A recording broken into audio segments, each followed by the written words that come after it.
one of my favorite things about rewatching Twin Peaks and getting into it has been just hearing little stories about David Lynch and just the goofy stuff he gets up to. My favorite one that I've heard was from a guy who was at like some house party in Hollywood, and he saw David there, and at the party he wanted to talk to him, but he was shy, and so he just kind of watched David from a distance. And then by the end of the party, when David's about to leave, he said, "Hey David, I watched Twin Peaks when I was 5. It traumatized me." And David's response was, "Good." Good. Oh, it's been great. Oh, just good. Wouldn't you believe it's Friday already? Oh man, I have been quoting. I think The Return might actually be my favorite season, because I finished it and I was like confused and upset, of course. But like, the more I think about all the little stories that it tells, like I have been saying, it's 7 o'clock. Do you know where your freedom is? All week, just him going from therapy grifter to Alex Jones. Is fucking great, because it's a wonderful scene, because you're listening to what he's saying and he's not wrong. Like, everything he's saying is representative of the world we're being presented with and how awful it's gotten. And then his solution at the end is, buy my fucking garbage. Gold shovel. Shovel yourself out of the shit. It's wonderful. So here's David Lynch with his boys. I mentioned this right before you left. I gotta screen share this, actually. I can't just show it on OBS. Oh yeah, I'm recording right now, by the way. So we're just rolling right into it. No, I don't want to hear your. That's another story I love, like the Ben and Jerry scene with the bread. Yes. Ben kept like shoving food in his mouth and trying to talk over it so his lines can be heard. Excuse me, sorry. All this reminds me of. Yeah. And he kept like stopping. He kept like spitting the food out or stopping eating, and it like got really tense because he didn't understand what David wanted him to do. Until finally, David just grabbed him by the shoulders and said, "I don't want to hear your fucking lines. I don't want to hear what you're saying." I love that part so much. Like, just, oh man. David was very, very good at, Ooh, those switches. Hello. Oh, yeah. We're all very happy to be here tonight. First of all, I'd like to introduce my boys. This is Chucko, and this is Buster, and this is Pete. I'm David Lynch, and this is Bob, and this is Dan. And we just wanted to get together and thank all of the people that have supported Eraserhead through the years. Also, the boys wanted me to wish you peace and happiness. And these guys aren't just a bunch of goofballs. They know that there's plenty of suffering in the world, and they spent many years with little iron hooks in their backs up on Sunset Boulevard. And but they tell me that there's this all-pervading happiness underneath everything. And the more time I spend with them, the more I believe it. And so we wish you peace and happiness, and long live Eraserhead. Thanks a million. Which I have not seen yet. I need to. It's funny you show me that clip. So the story behind that is David was held hostage by those Woody the Woodpeckers, and he was forced to make that video. He got in too deep. He got in too deep when he went above the store. Damn. Yeah, above the convenience store is just 5 Woody Woodpecker dolls. Electricity. Tell me more. Go on. Oh my goodness. So there was a follow-up video that I wasn't able to find. I saw it the other day where he talks about how he had to get rid of them because they creeped him out and they kept saying things to him. And all the comments were like, "This is the saddest breakup since the Beatles. This is heartbreaking. I can't believe this has happened." I almost fucking spat my beer when you said that. Fuck. Oh man. But yeah, Right. Twin Peaks.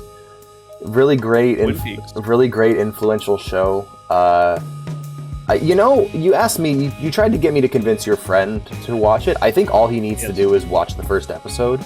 Yeah. Watch the pilot. You're done. And you'll know if you like it or not.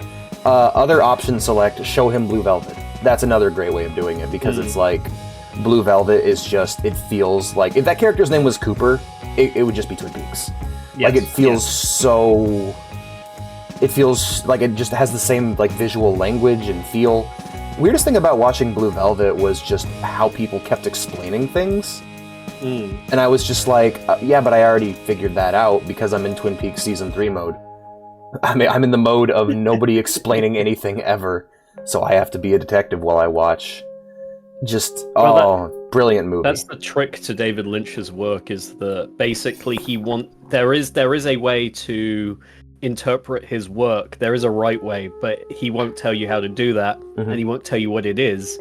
Because it's up to you to try and determine that, and everyone comes up with a different idea as to what his work represents. Yeah, because the true value, he sees the true value as like the process of trying to figure it out. Exactly. The relationship that you have with the screen and how it reflects yourself back onto you is far more valuable than anything he could have just told you. Yes, precisely. For me, like on my first viewing, I watched it for the first time several years back. I was aware of it because a lot of things I loved were very much influenced by it. You know, Max Payne, Persona 4, Max Payne, Alan Wake, Deadly Premonition, lots of things, and Gravity Falls. Just a lot of stuff was influenced by Twin Peaks. And so going in, I was like, okay, this is an old show. I wasn't going in expecting it to be... It reminds me a lot of when I watched Psycho for the first time. Like, you watch Psycho and you're like, okay, old black and white movie, and then you watch it and you're like, this is interesting because it's not boring and doesn't suck. And it's like, not the shit on movies of that time. Interesting horror. Yeah, and it's also like, that movie started that shit. That movie is responsible for the existence of things like The Shining and stuff like that, you know? Of just taking and making horror visually interesting.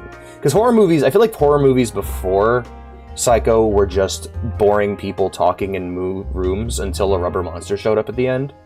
Like the Red Letter Media guys talk about that. But like the thing with Twin Peaks, I watched it and I'm like, wow, this is really good. It was soap opera-y, but in the ways it was soap opera-y, I found to be very charming. Now it's parodying a soap opera. Yes. Apparently, that was something that Frost and David disagreed on. David's like, I am making the best soap opera, and Frost was like, it's a parody of a soap opera. Yeah. And so like they couldn't agree on that. That was one of the things. Like David kind of famously hated the Invitation to Love segments because it made Twin Peaks look like a parody, and he didn't want it to be. He actually had a respect for the medium of soap operas that apparently, like, I don't think Frost had that much. And to be honest, it's kind of a hard medium to respect, considering it exists to sell products. But, you know, it's one of those things. And it's just so interesting watching Twin Peaks because you're just like, oh, this is when crime shows started to get really good. This is where Breaking Bad got it. This is where True Detective got it. The Sopranos. Just good crime television that wasn't terrible.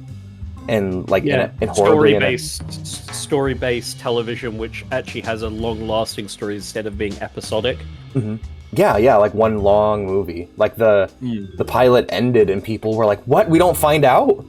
Because people were so used to like Matlock and Columbo and stuff. Like, we got to know who the killer is by the end of the episode, and David didn't like that. He wanted to show the effects of what.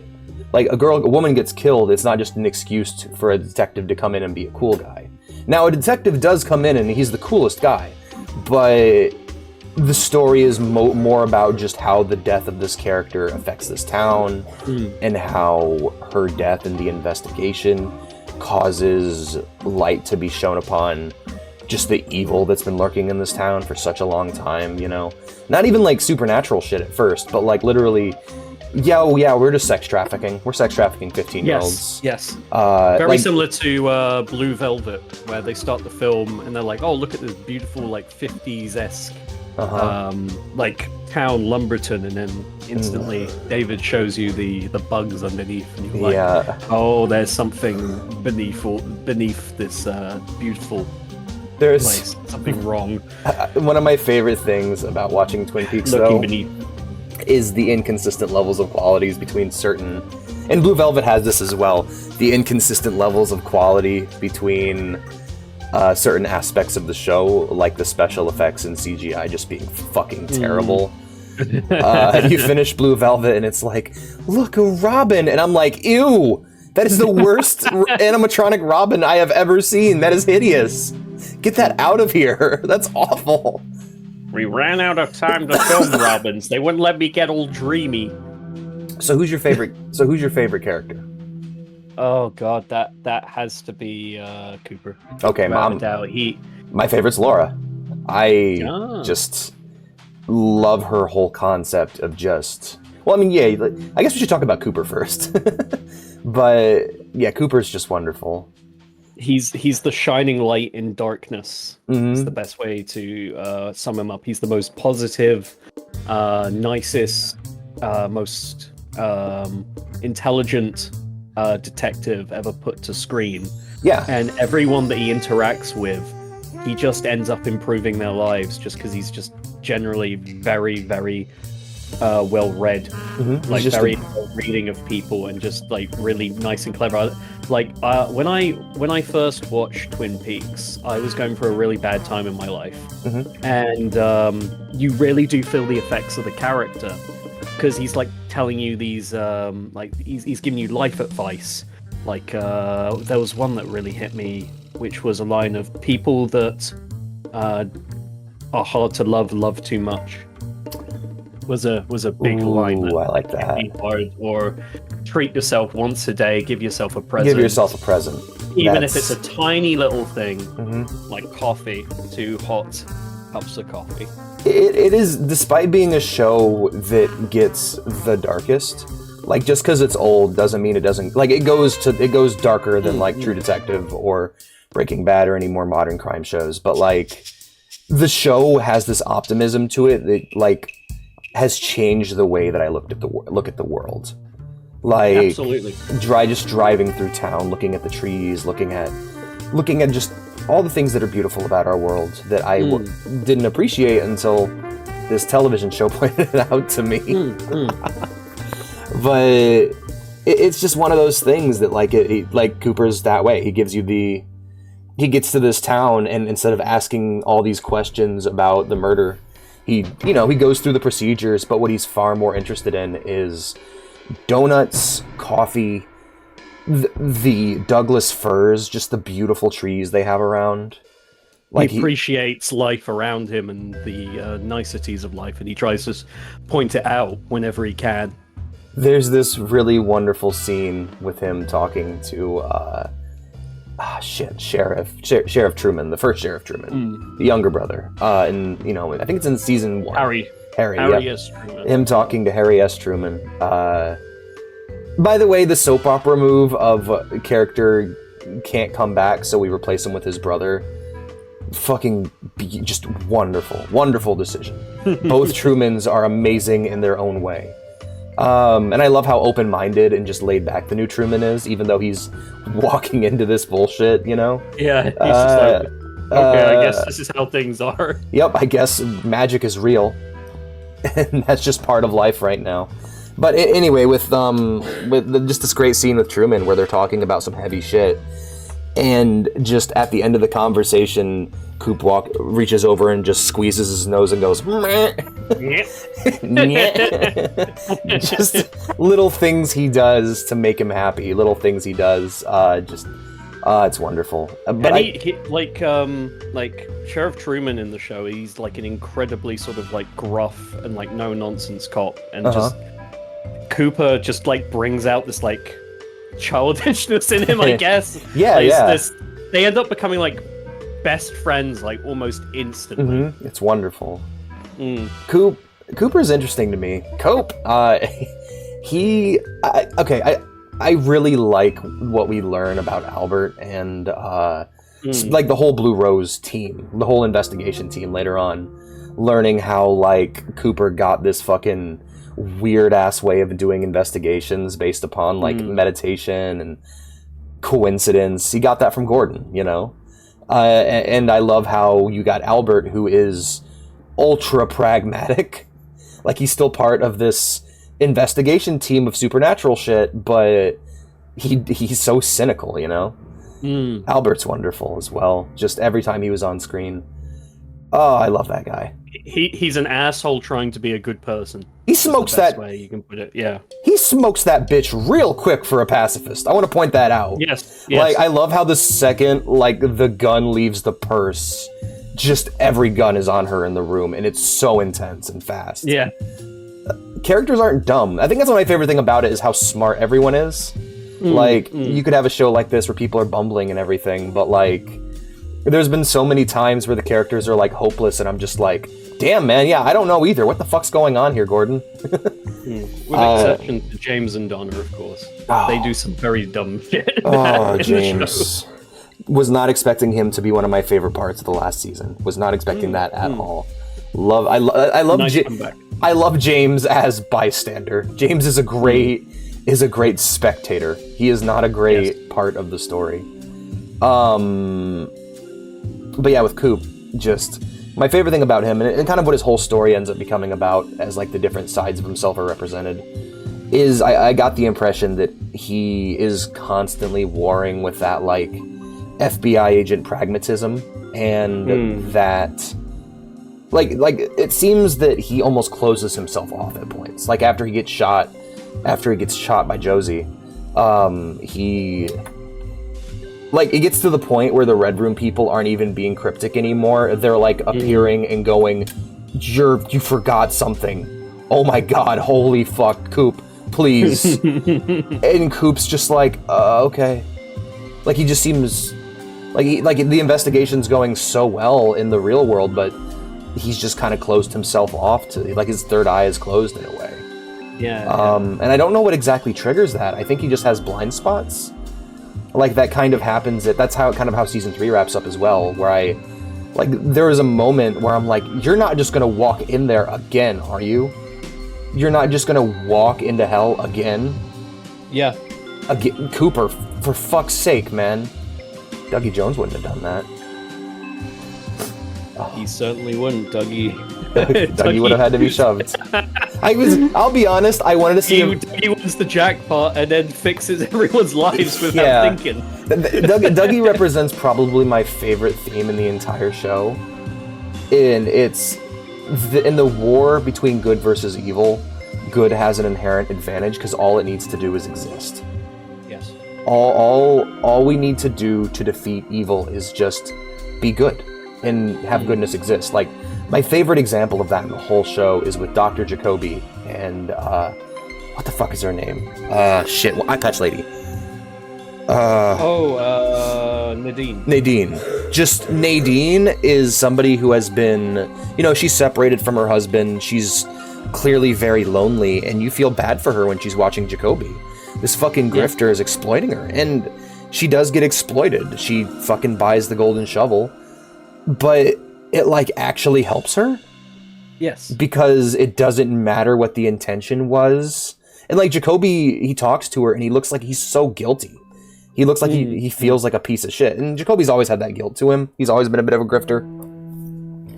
But like that conversation with Nadine where she's just like so grateful to him for doing what he does. And he knows what he's doing is wrong. He knows he's just trying to exploit these people for money. But it doesn't matter to Nadine because she got something good out of it. And so that's how she self-actualizes, is just through this false kindness. It doesn't matter because kindness is just strong in that way, And then every character who just does the worst shit dies super pathetically. Like that fucking that couple. Yes. Yeah, that couple who are like Tarantino characters. They're one of my, they are from Tarantino movies. Yeah. Those two were in what's the name of the movie? Pulp Fiction. That's the couple from Pulp Fiction that Raid the Diner. Those are the exact same actors. Tim Roth so like they're this representation of evil, and they're in this weird, like every one of their conversations, despite it being about the most mundane things, is so illuminating as to who they are as people. Like, to them, this is mundane and boring, and like the only fun they get out of the job is by torturing people. And they care, and they care more about whether or not there's a Wendy's in the town where they got to kill someone so they can quickly grab a bite to eat. Just the most despicable people, and I love that scene where on Dougie's street, where that Russian guy gets upset at them for like kind of being a little bit parked in front of his parking spot. Yeah. He's like, I move you then, and he just pushes them out of the way. She fucking freaks out and tries to shoot at him through his windshield, and he just calmly gets out of the car, goes to the trunk, and just pumps them full of bullets, killing both of them. And meanwhile, the mobsters are also waiting for Dougie. Who are also waiting for Dougie, and for different reasons, they're trying to help him. They go over there, and both of them have their guns out, and what the fuck is his name? The guy with the big nose. Man, what does this world come to? He says something like, "What does this world come to?" And the other guy goes, "People are tense, man." The Mitchum brothers. The Mitchum brothers just... Yeah. It's like, what the fuck?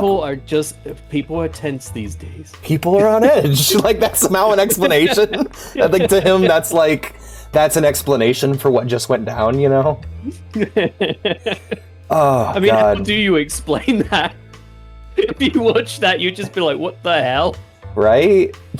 And then the cops are still there, too. I think my favorite scene, like the thing that keeps making me laugh, is Gordon calls the Las Vegas FBI. They talk on the phone, and they're like, oh, he's loud, whatever. And he finishes the call, and the assistant's like, man, there's like 17 Dougie Jones in the area. How are we going to fix... I'll tell you! This is what we do in the FBI. You just think it's so mad at it. How many times do I have to say this? This is what we do in the FBI!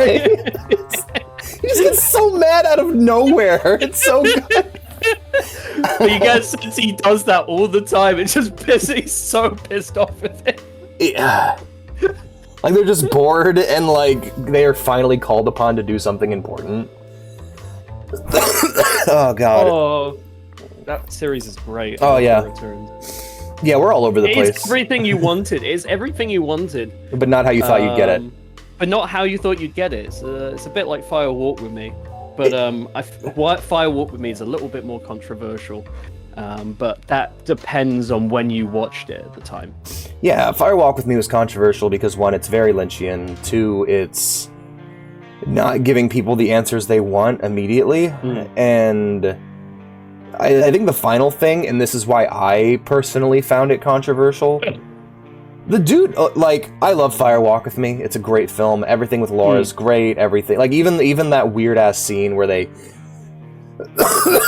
take two of the most important scenes in the entire show that are necessary for understanding movie, and just splice them together. Like, as someone who felt like they were doing a pretty good job keeping up with the rules of the setting and the rules of the Red Room and the Black and White Lodge, suddenly watching Fire Walk with Me.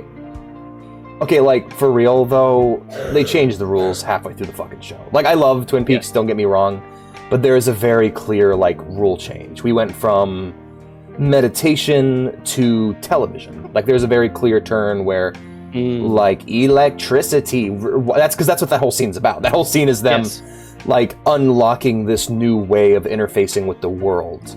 And Bob was the test case. He was the test for whether or not it would work. And it worked. Yes. Like, man, those deleted scenes are required viewing. They are, but I think the reason those scenes were spliced together is one, to deal with how long the movie would go on for, but also I don't think David had an idea of where I don't think he wanted to touch Twin Peaks after that. I think after his experience with season 1 and 2 and just the commitment he had to put down to make the series work and wanting to work on everything else and not wanting to be tied down, and then dealing with all the the corporate bureaucracy of the show after season 2, I think he was pretty much just like, I still love like Twin Peaks. I still love Laura Palmer. I want to tell her story, and then I'm going to be done with it, basically. And Frost wanted to give people the answers they wanted. Yes, exactly. He wanted to make people happy, which I can't argue against. They work very well together because they are opposites yes. of one another. And you can feel whenever one isn't there. You really feel when either David or Frost are not there. I mean, you can sort of explain their relationship with the way that the show got written, which was that David Lynch laid down on what was basically like a psychiatrist's chair, and Mark Frost wrote everything down that was coming out of his head. So it's basically David was coming up with the ideas, and Mark was trying to make them consumable to like the general public, and they did a fantastic job. They really did. It is very difficult as a regular person to try and get into David Lynch's stuff, because you kind of go, oh, it's that sort of surreal, sort of weird cinema that I can't really get into. Oh, for real? You're not a fan of that kind of thing? No. That's just like what most people would think. Yeah. Like surrealist cinema is it? They kind of like, oh, I got to think about this. It's hard to watch. But it isn't. You just watch it. You let your brain wander, and it comes up with the conclusions itself. But it's a form of cinema that sort of, on the surface, you kind of look at it and you go like, I don't really know what that is. It's kind of like, what the hell is happening in there? Like, good lord, what is happening in there? Good lord, what is happening in there? And most people would kind of like walk away from that. But like that was me when I first watched it. When I first watched Twin Peaks, I hadn't gotten into things like True Detective, Sopranos, Silent Hill, things that required me to really think about, actively think along with the story and be a detective. That's the number one tip I have to anyone getting into Twin Peaks, is be a detective. You can't just be a viewer, you have to be a detective. That's one of the things that David Lynch says. You have to pay attention to the show, I can't, at the moment, like, I'm going through all David Lynch's stuff after his recent passing. And I could kind of put most of his stuff on in the background, like Blue Velvet or Wild at Heart. Blue Velvet and Wild at Heart are surprisingly normal movies. It's like shockingly normal. But if you put Twin Peaks on in the background, you can't concentrate on anything else. You have to concentrate on the show. Yeah. Even though I've watched the show like 3 times now, like I'm on my 4th viewing, and still I'm kind of like, I gotta pay attention, because you notice like new stuff like every single time you view it. I mean, my most recent viewing, I watched the first episode, and the first scene where they're in the sheriff's office, if you look at the mirror, you can see David Lynch's reflection. So that's something you notice. You notice something new each time. I was kind of like, wait a minute, who's that? And I was like, oh, that's David Lynch with his headphones on. Learning about the behind the scenes has been really fun too. Like, oh, it's fascinating. Utterly fascinating. It's pioneering work. I gained a great appreciation for like how he worked with his actors, like, and how every actor got to have like an input on what their character was.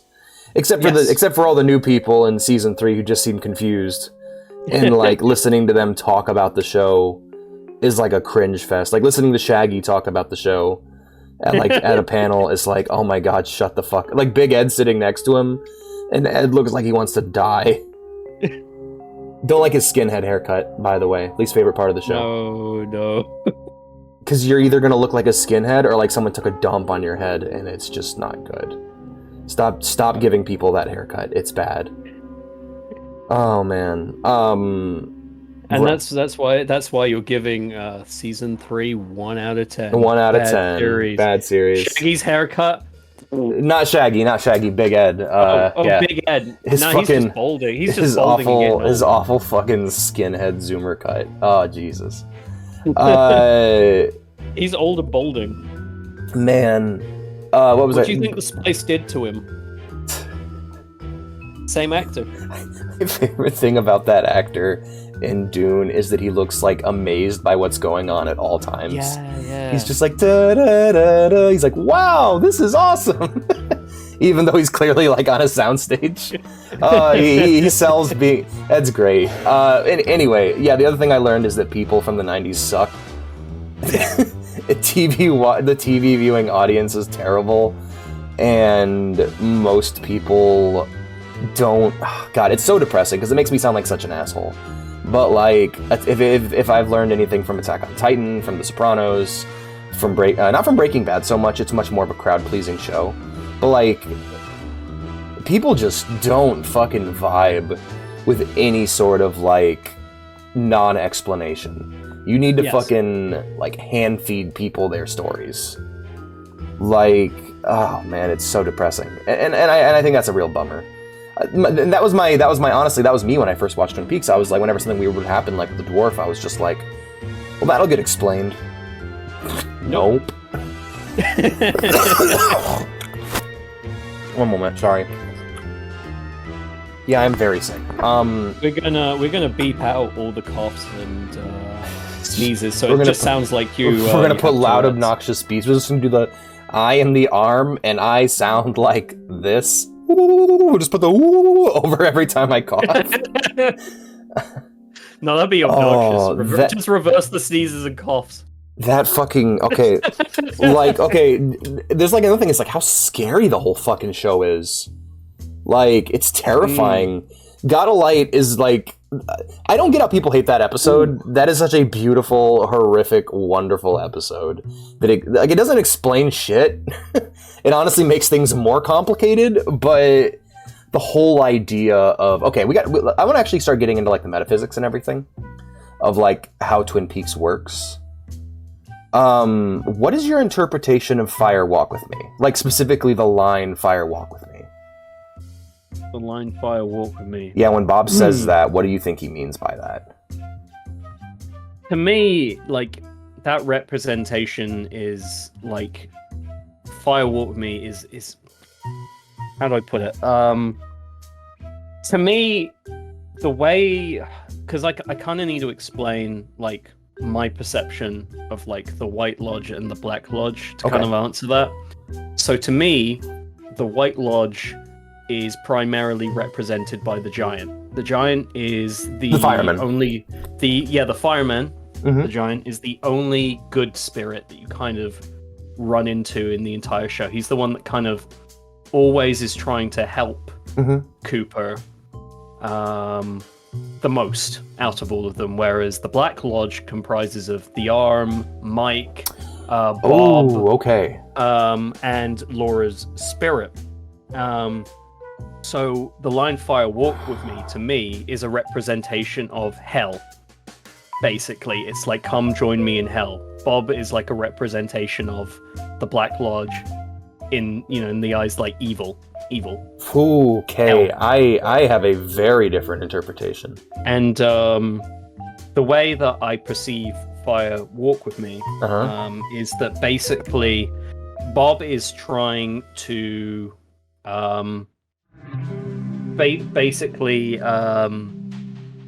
he's trying to steal Laura's body from her. Basically, he's trying to take control of her. Basically, the same way that he did to Leland, basically find a younger host, basically. He's a parasite.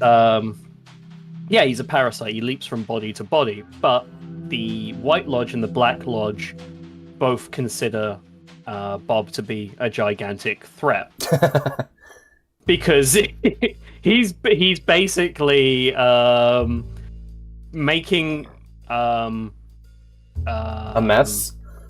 Not only a mess, but he's also drawing attention to the existence of them, and they don't want that. Okay.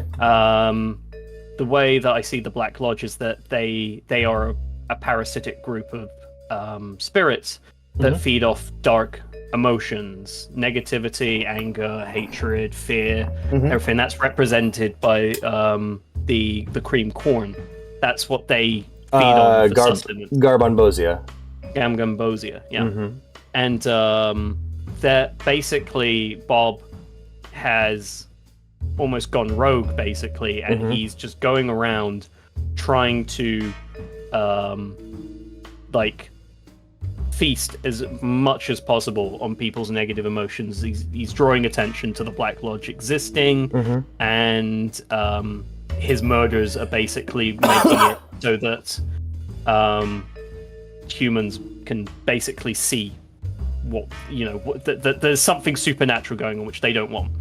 So the White and the Black Lodge are basically working together to try and get rid of Bob, and they do that through manipulating Cooper and a bunch of other individuals. Yep. When Laura takes the ring, that is the Black Lodge basically trying to steal Laura's soul before Bob does, to try and stop Bob from continuing his rampage. Basically, they want him gone. And when she takes the ring, she sells her soul basically to the devil, the Black Lodge, and becomes part of it. Okay, all right. I'll be completely honest with you. I disagree with everything you said. I did not. That is completely opposed to my reading. All right, so first off, Fire, walk with me. We're gonna go really far back with this one. We're gonna go back to the painting that they find. Judy is this entity of raw evil. She's just like this Lovecraftian entity that represents humanity's potential for great evil. The reason why I say represents the potential is because humanity hasn't been around long enough at that time.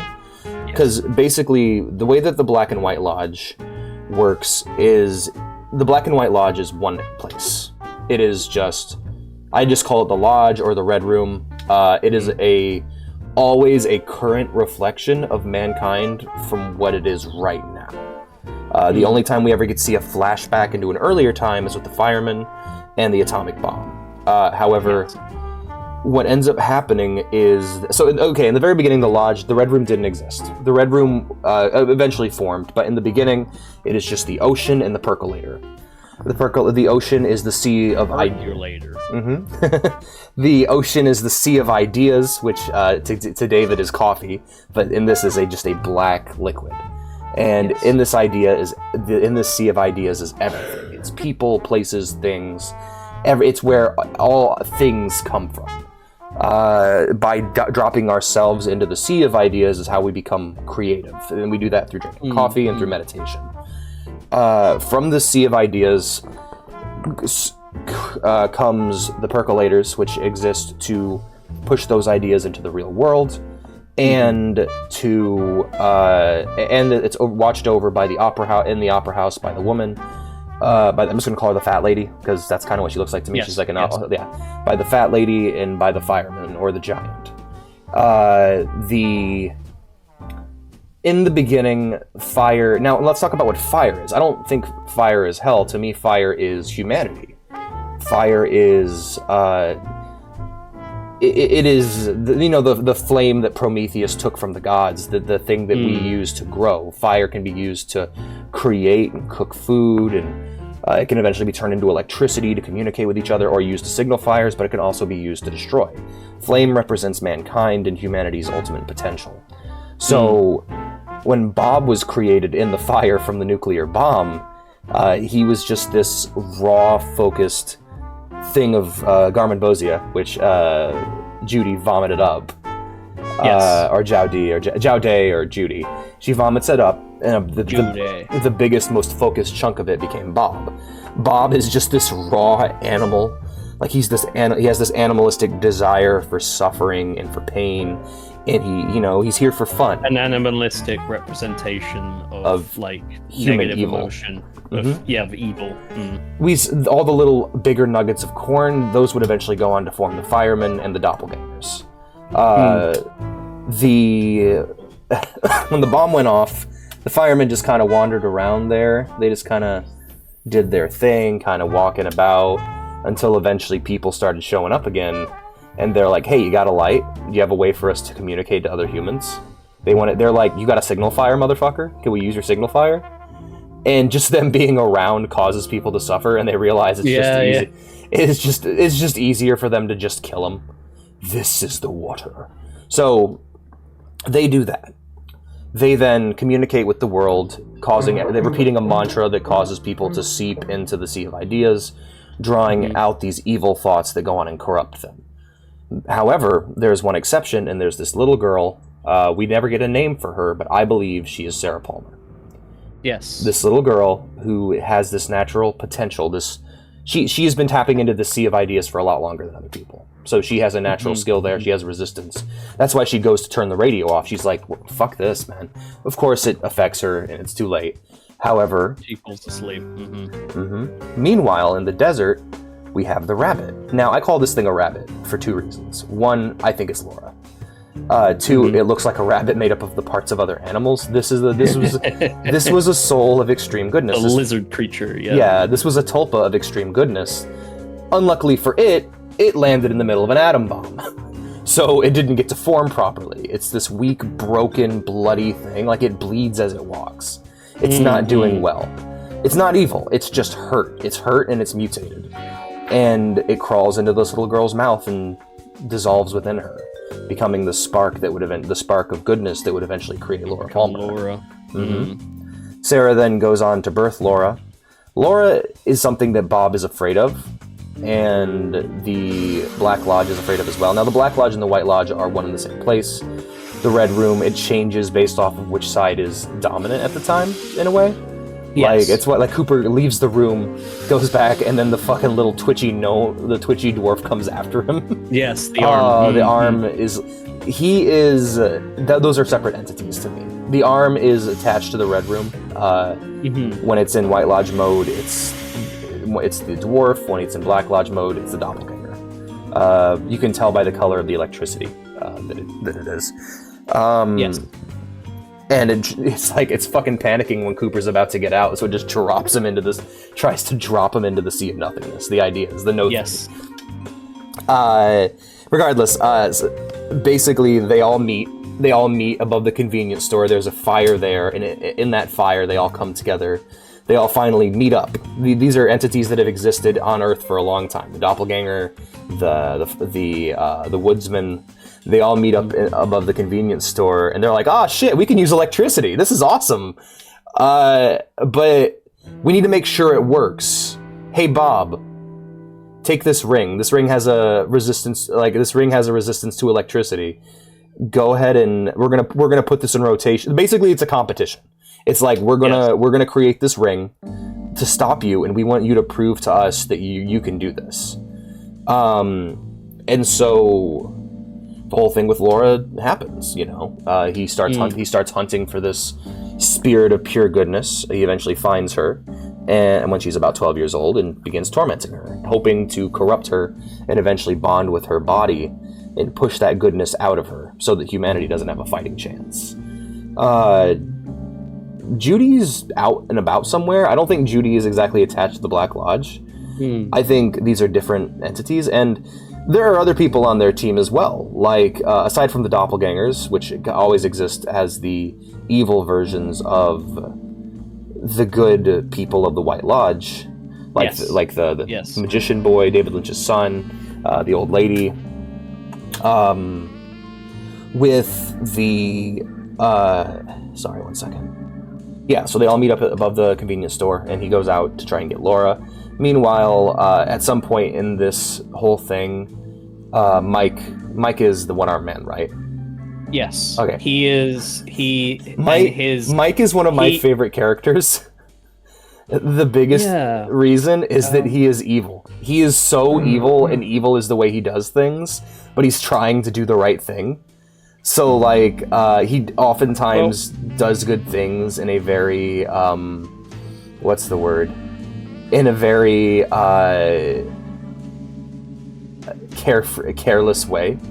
Yes. Like, whole thing goes down with Laura. She gets raped by the people and then almost gets killed. Or then almost gets possessed by Bob. But Mike opens the door, pulls the other girl, falls out and falls on the ground. And he doesn't give a shit. Gives her the ring so that she can get to the other side without Bob getting into her through the electricity. Because it's Formica. It has a resistance to electricity, to voltage. And so he fucking does that. And when the moment he does it, he just, like, walks by and like almost kicks the girl while she's on the ground because he just doesn't really care about humans. All he cares about is beating Bob. He's selfish. And he gets better as time goes on, but at that moment he's just a selfish prick.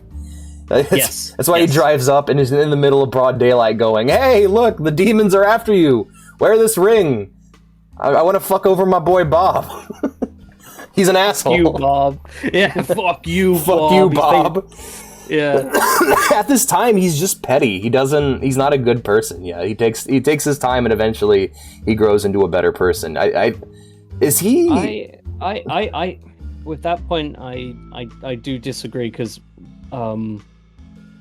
Mike and the arm are one and the same because the arm is his arm. Yeah, is his arm. The arm he cuts off, and that forms the dwarf. The way that I perceive the Black Lodge is the people that you see in the Black Lodge, like the Red Room, are from the Black Lodge. That is the Black Lodge's way of communicating with Cooper. Okay, even the giant? Yeah, so the giant is never in the Red Room. The giant always comes to Cooper's world to speak to him, or somewhere that isn't the Red Room. It's never the Red Room. In the Red Room, you only really see Mike in season 3. You only ever see the arm, the dwarf, and you only see Laura Palmer, along with Bob and also what's his name? So does the infighting get to a degree where because it sounds like to me that then the infight gets to a degree where I'll have to explain my perception of the ending of Twin Peaks to sort of because explain like how I perceive the Black Lodge myself. But basically the way I perceive it is the ones that you see in the Red Room, they are from the Black Lodge.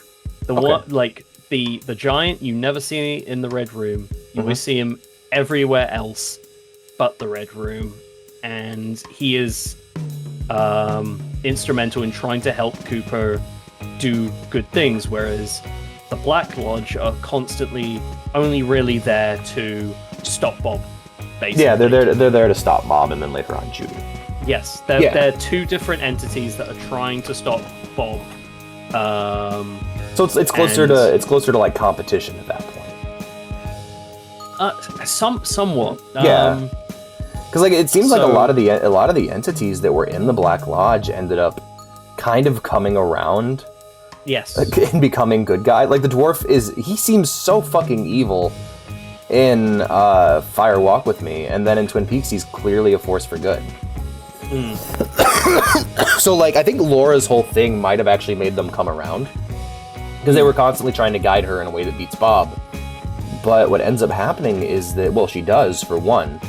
And I've heard a couple. Let me say, the ending of Fire Walk With Me, me and Vea were bawling. The whole thing of her thinking that she has no reason to be alive, her basically wanting to die since age 12, but being unable to kill her, being unable to let this thing win that's trying to get into her. And eventually she resists until Leland kills her. And in the end... She gets her out. She gets her out in the end. Yeah, she ends up arriving in the Black Lodge, and when she does, she meets Cooper. And also, she sees herself. She sees what she really is. She sees that there's always been an angel looking after her. She's always been somebody who has been... There have been these people that have cared for her her whole life. And for me, that's the best part. That's I love that idea. The idea that in the last second, she regains her faith, and that faith is rewarded. Yes. And I think in a lot of ways that affected the people of the Red Room. That affected the arm. That affected Mike. That affected just every entity. I think Laura is a pure force for good, no matter what. Yes. Yes. And then we get into season 3, and for me, the return is 90% just different stories about other people and their lives, and 10% Red Room shit, which honestly I really like. I like how much of the story is dedicated to just showing us intersect with Cooper's story, showing us the natural goodness of evil and evil of the world, and how evil's winning, and how David Lynch really wants you to listen to these bands that are on his label. God. One part of the show I did not like. So yeah, you get to kind of check in on these people and see how the world is affected. Some of them are doing really, really well, like Bobby. Some of them are doing really, really bad. And some of them are like actively destructive forces to the people they care about, like Shelly. Yes. Like how Shelly fucking ruins her daughter's life. Through inaction. Through inaction, she ruins her daughter's life. That whole story with her daughter and her husband is like so fucking sad. She just basically continues the life that Shelly had. Yeah. Shelly learns nothing. Mm-hmm. From... No, Shelly's static. She doesn't grow as a person at all. Hey Shelly, she's gonna go hang out with her boyfriend. Who's her boyfriend? The guy actively dealing coke, like the head of the drug ring. Yeah. Her boyfriend is a fucking fuck up. Shelly's daughter's husband is like a horrible fuck up, and their story is so fucking sad. Like the beginning of it, of just this guy's bad for her, but the little bit of love she gets, it like makes her fly. Like it's a scene where you have a character who's doing cocaine and a character who gets the slightest bit of attention, and the character who gets the slightest bit of attention is the one who seems high. Like she's riding that high, and him cheating on her, and then eventually trying to kill him, and then he ends up killing her, and then killing himself in the woods, and it's just this fucking tragedy beginning to end. Audrey's awful son, just the worst person, who dies. Cooper's son dies so pathetically.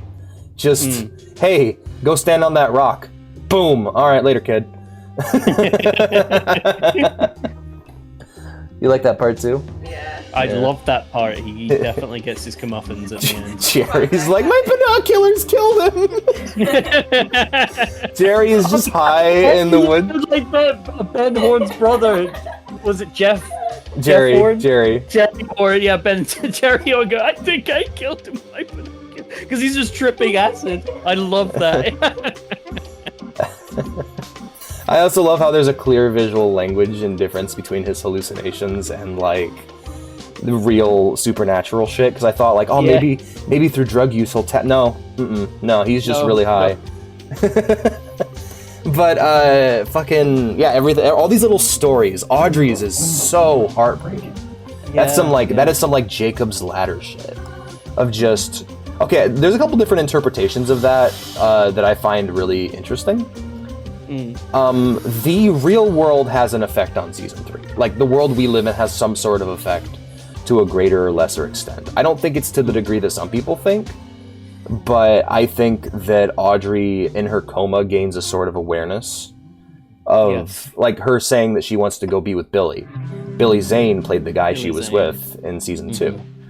That, which I honestly loved. I love that whole romance subplot. I don't know. Maybe I'm weird. I like season 2. A little bit of Mark Frost meta. Yeah. And she goes and does her dance, and it's like Audrey's dance, and it's like, wait a minute, why would these people know what that is? And she does it, and she's happy, and then she wakes up, and you see her in that hospital room.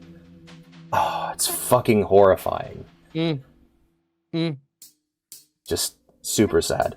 Now, I've also heard that that's the actress waking up. Like, she's waking up as the actress, that in the coma, in fact, she's not waking up. She ended up sinking deeper into the dream, and then bumping into our world. Because it's kind of like they dream of, like, I don't know, it's weird. It's really weird.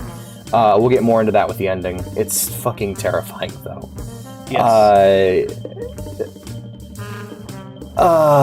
And so, Doppelganger Cooper's causing trouble, being terrifying, being awesome, just everything. Like, Kyle MacLachlan is amazing. What a great actor. Yes.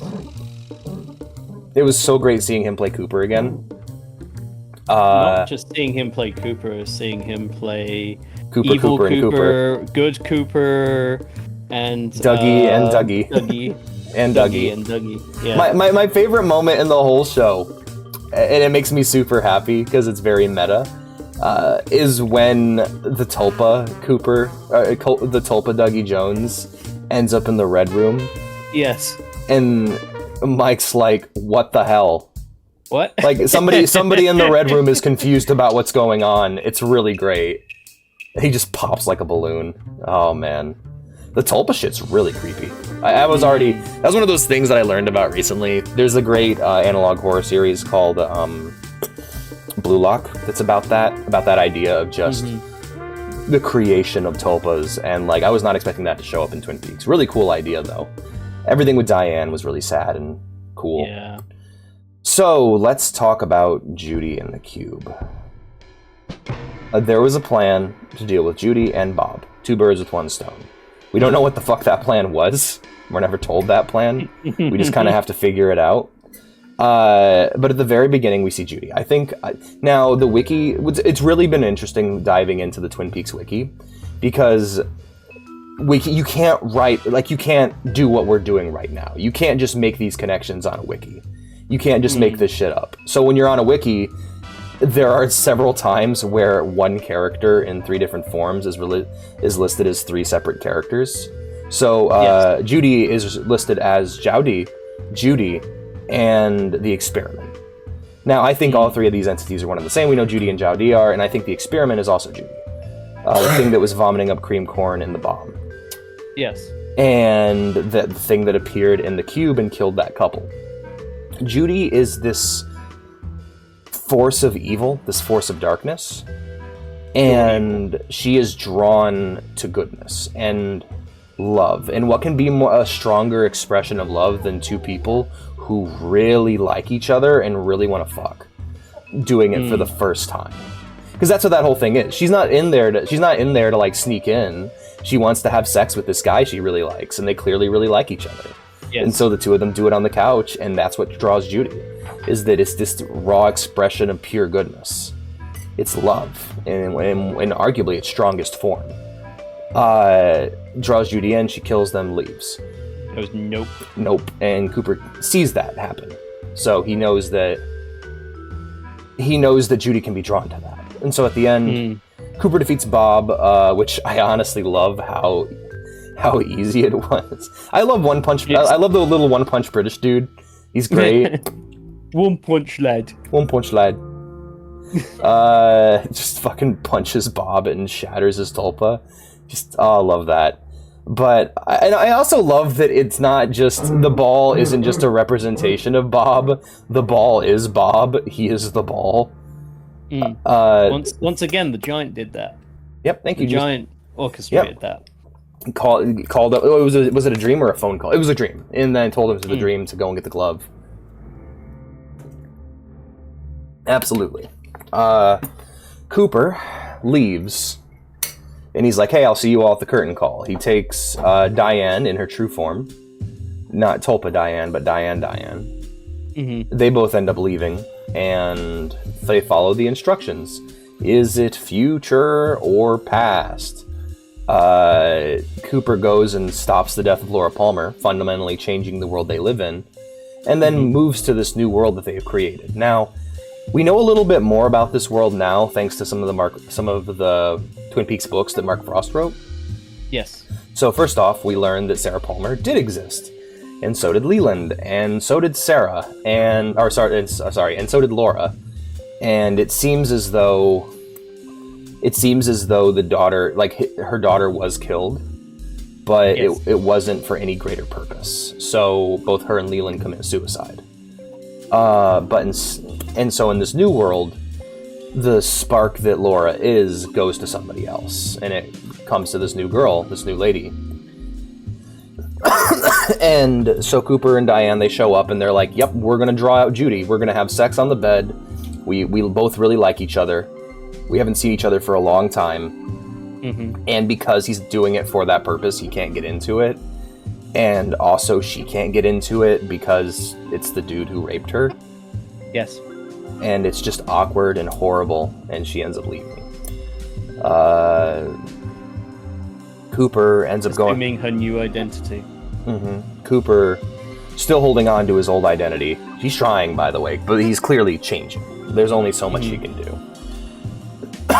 And so he ends up finding Laura, and he wants to bring her home. And he's following the instructions that were given to him by Mike, and he brings her there, and it's some other lady. She's related to the old lady and her magician kid, but other than that, like, yeah, there really isn't any connection whatsoever, from what I could tell. She's not Laura, she just looks like her.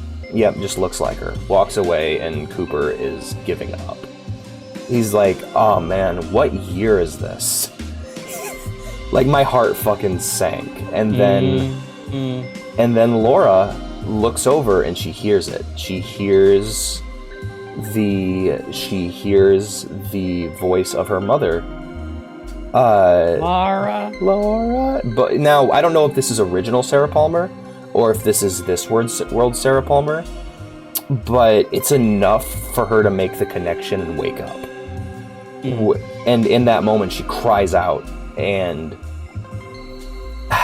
well, the screen goes black, but there's a couple different reads on what happens. Now, the one that I've settled on that I like is that she pulled Judy into this world. She just fucking yanked her out and drew her in the way that Cooper wanted to do with the sex. But he ended up, Laura ended up doing it on her own. That's why everything goes black, is it's just this force of evil getting pulled into the world, and and because of the electricity, all the lights get blown out. Or Cooper fucked up again. And this is all just a repeat of his past mistakes, and this was all for nothing. And her screaming out like that did, like, the fucking fade to black was just something we saw. But I don't know. What do you think? How do you feel about my read on it? I think you're very close to the money with what I was, how I perceived the ending. Because I think Cooper's a pawn at the end of the day. Yes, I totally agree with that. I think you were absolutely on the point with Judy. Judy is a representation of pure evil. Oh yeah, and she's also living inside Sarah Palmer. Yes, exactly. And Bob was created by the most evil act of humankind, which was the atomic bomb. Which basically caused the events of Twin Peaks to conspire. That's when the Black Lodge and the White Lodge basically started the war that we see now. The way that I perceive the ending, so the way that I see it is that the White Lodge and the Black Lodge were basically victorious in defeating Bob in the end. Yep. But the way that I perceive the ending is that I feel like from Cooper going into this other world, this is basically his biggest fuck up. Yes. His biggest fuck up of all time. He doesn't know, but this was a horrible mistake. That's why he has his own. That's why his own face is over the last scene going. Yes. You see, the thing about Cooper is that he strives to fix things. Yes. His main ambition is he wants everyone to live in a hopeful world, to be part of what he says the happy generation, where everyone's happy, everybody doesn't have to worry about things. He is the most hopeful person that humanity has to offer, basically. And when he goes into this world and draws out Judy, this is also where the Black Lodge betray him. This is where Cooper is put into a situation where he is made to believe that he can fix everything. Yeah. He can stop the death of. He's very arrogant. He arrogantly thinks that he can fix everything that happened and make it not happen. So he tries to save Laura Palmer. He can't. And he ends up being sent to this other world where things just do not make sense to him. He's lost the part of him that makes him, characteristically work in everywhere he goes. Yeah. He's able to put everything together. He's able to have an understanding of the situation at large. Like everywhere that he goes in season 1 and 2 of Twin Peaks, he can instantly tell the kind of people that he's dealing with. He knows how to deal with everyone. He kind of knows what people's reasons are for doing anything. He is in his element at all times, but he is finally put into a situation where he is not in his element. He doesn't understand what the hell is going on. He is trying really, really hard to fix everything. He fix it. Yeah. He thinks he fixes it, and then he doesn't. And then this leads to him trying to find Laura Palmer, because that's the only thing that he can think of that will make sense with where he was and where he is now. And he goes to Judy's diner and he finds her. Yeah. Yeah, he finds her, and then he's hoping like, oh yeah, I'm Laura Palmer. Like, you found me, haha, he's hoping that will happen. It doesn't. Some other lady who just killed her husband. It's just some other lady that killed her husband. Now, what I will say is that a more positive spin is she does end up going with him. Something about what he says makes sense to her, and that's why I think the Laura connection's still there. But at the same time, she has no choice, because she's like, I just killed my husband, how the fuck do I get out of this? This guy turns up and is like, hey, I want to show you your house. And you're like, well, it gets me away from the crime scene. Yeah, and also, like, he doesn't say or do anything. Yeah, like, exactly. The moment for me when I like, this doesn't feel like Cooper anymore. Like, this feels like a different guy woke up from a lucid dream and is now trying to continue being the person he was in that dream. He ends up shooting that guy in the leg and then throwing all their guns in the fryer, which it's not going to do anything aside from set off the guns. That's not going to dissolve the guns. It's just going to deep fry the guns. But they're not going to be able to use them for several hours. It's the best way you can put it. He's disarmed them. He's done exactly what he aimed to do. But at that point, he's still Cooper, but he's slowly losing control of the situation, and he's out of his element, and he is put into a situation where he can't be himself normally. Yeah. He then takes Laura, or his answer to solving the whole thing is, I'll just take Laura to her house, and then her parents will be there, and they'll be able to go, oh, you found our daughter, thank you. But also it's not them. Yeah, he also doesn't know. I think he knows that Judy's inside Sarah. Yes. I think he knows that if he brings Laura there, the two will counteract each other. The imagery of pulling the face off exists for both of them because, as we know, goodness will win. If we put Sarah versus Laura, Sarah loses. We saw that. It's at the point where she can't even destroy pictures of Laura. She's stabbing the frame with a glass bottle, and the paper is not tearing. Yes. Also, bit of a thing you may have noticed. She has a little glass rabbit sitting next to her television. Rabbit imagery and representation of Laura. But at the very end there, does that world just get destroyed? Well, this is the way that I see it. Basically, what has happened is I feel like Cooper has basically re-entered the Black Lodge. Or Judy's world. I'm not too certain which one. But let me go back a little bit. So what do you think is Wyndham Earle's motivation for going into the Black Lodge in season 2? Fuck, I don't know. I think he won. So my read back then was that these entities were people at one point.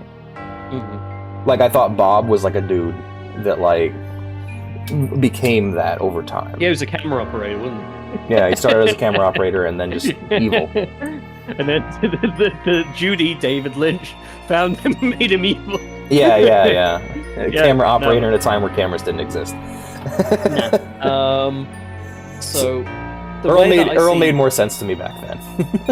So Wyndham Earle, basically, he discovers the Black Lodge, and he sees them as basically this otherworldly entity that is, basically a height, the next course in I guess evolution. Yeah, he wants to become part of them because he sees them as a higher power. So, unlike Cooper, who sort of goes the White Lodge is the good guys, the Black Lodge is the bad guys. Wyndham Earle is kind of the Black Lodge is the one that's winning. I want to be part of that. Yeah, and that's consistently. that idea of I want to side with evil because evil is winning is never a good idea ever. Yes. Like, it is exactly. so self-destructive. So Wyndham Earl ends up getting into the Black Lodge, and he stabs Cooper. Yeah. And at this moment, Wyndham Earl is at the height of his life. He's gone. I am in the Black Lodge. I have defeated my adversary. Nothing could be better than this. Bob turns up, takes his soul from him. Yes. And feeds on his emotion. He has now been put into total despair. And this sustains Bob, because that's the type of spirit he is, a dark spirit that eats off raw negative emotion. Despair seems to be the biggest one. I want to point out, the most though, delicious that to him. even he seemed a bit shaken by Laura's death at the end of Firewalk with Me. He had to actually spit out his Garbanbonsia at the end. He had to have the arm removed. He had to give it back to the arm, because the arm was like, "This is mine, my Gambambusia." Okay. That's one of the reasons why the Black Lodge falls out with him, because he steals from them. He steals the Gambos. So was this whole Gambambusia. thing just like a group of roommates and just kind of got out of hand? Hey, did you eat my pizza, dude? Did you eat my cream corn, motherfucker? My pizza back. But he feeds off his despair, basically. Mm-hmm. He takes his soul from him and he feeds off it. Now the same thing happens to Leland when Leland is when Leland kills his own daughter. Mm-hmm. Bob and the Black Lodge feed off his despair. Now, what happened to Cooper, in my eyes, is that when he was put into he walked back into the Black Lodge or Judy's world, and he was put into a situation where he was not in his element. He was put in a situation where he basically thought he could fix everything, and he couldn't. And then when he gets to the final part of his story, where they're outside Laura's house, they've been turned away by the occupants, and he goes, "What year is this?" He is utterly out of his element. He cannot fix anything, and the only thing left for Cooper is despair. And that's the bait. That's when they feed off him. Oh shit! They feed off his despair. He is the final victim of the Black Lodge or Judy at the end. Okay, that's really depressing. That's the way that I perceive it. Okay, for me, it's I think I do agree that he's a pawn. I do agree that he does not end in a very happy place in the end. As much as I'd like to believe that he wakes up in Twin Peaks afterwards and gets to spend time eating with all of his friends, I think what ends up happening is very similar to what happens with Jeffries. Jeffries ends up he basically ends up waking up from the dream that is reality. He ends up that's why when he ends up on that stairway screaming and like bleeding and on fire, and that guy shits himself, and then he disappears again, that's what's happening. The shit that come out of my ass. The world of Twin Peaks is dream layered upon dream. There's different dreamers who have these dreams, and you can continuously wake up until eventually you eventually just become part of that sea of black. And you may eventually form into a fish that ends up in Pete's percolator, which I did not think there's a fish in the percolator. I genuinely believe that was Jeffries trying to get back. And really? Wrong percolator, wrong time. Yeah, because when they go talk to the percolator, when Cooper goes and talks to Jeffries in the percolator or the Jeffries tube or whatever, he says the kettle. He's like, it's slippery in here because he's a fish. He's a fish in a percolator because he is someone who is continuously woken up from the dream. And so what I think ended up happening with Judy is when Judy got pulled into that world was Cooper woke up. That dream, it was Laura and Judy, the symbols of these entities of pure good and evil, were trapped in this dream, and then Cooper woke up. And when Cooper woke up, he ended up in another world where he wandered until he woke up again and again and again, until eventually he becomes just this faded image on the screen who's like, we live in a dream. That's what he's saying. And that's the connection with Jeffries, is him going, dude, no. He's trying to tell himself to stop because the moment he does this, like, it's the idea, like, it seems to be the case is once you wake up once, you can't stop waking up. You're just going to end up back in the ocean, and hopefully you can form as a fish or as a face that overlays on the television screen. Honestly, and I said it during the scene. I said, Cooper, stop. Sit down and have some coffee and some donuts with your friends. I did not expect that he's going to solve it. I did not expect my petty desire to actually be the right choice. Because if he would have sat the fuck down and stopped trying to save the world for 5 seconds, he probably would have put things together and went like, wait, no, hold up. Yeah, it's his hubris in the end. He goes, I think I can solve everything by making none of this happen. Which basically undoes his entire journey where he made all these friends. I remember when he was saving Laura, I think I said like... And help all these people. I think I said, no, don't do that. While he was saving Laura, I was like, no, don't do that. That's not a good idea. That's not a good idea. That's not going to solve anything. She's meant to be there. As sad as it is, she's meant to be there. It's just his desire to like fix everything that is his undoing in the end. So, during the show, I was like, damn it, I love this Dougie Jones guy. I love Dougie Jones Cooper. Hello! But I think in the end, Dougie's better. Yes. Dougie's better for the world, because he is just this mirror of pure goodness. He's this just genuinely sweet guy who does his best to help people. He also fucks better than Cooper. Jade gets 2 rides. I bet she does. 2 rides. I bet she does. Jade is like the sweetest lady ever, by the way. Sweetest prostitute. I love how sweet this prostitute is. Just wonderful. That's by the way, that is my number one favorite thing about David Lynch's. I don't know if he's a writer, but like his movies have this consistent thing of there is never a character that doesn't matter. Every character on screen has some reason to be there, and they all have something about them that makes them interesting. But yeah, I think Twin Peaks ultimately is about a war between good versus evil, where evil destroys itself, and good is just this natural force that all things possess. Like, we consistently see time and time again that evil beings just destroy themselves. Yes. Like, evil Cooper makes it quite a ways, but he ends up... Doesn't Lucy shoot him and that's what fucking starts the whole thing? Yeah. Some dorky lady who's never shot a gun before just ends him. After all of this fucking... By the way, love that arm wrestling scene. So good. But I see it as like a never-ending war between good and evil. No, I I think Laura and Judy, when they fall into the sea of ideas, they eventually will reform into what they are in the world of Twin Peaks. Like it's a continuous story. It's a loop. Twin Peaks is just one time is story of many. Time is a flat circle.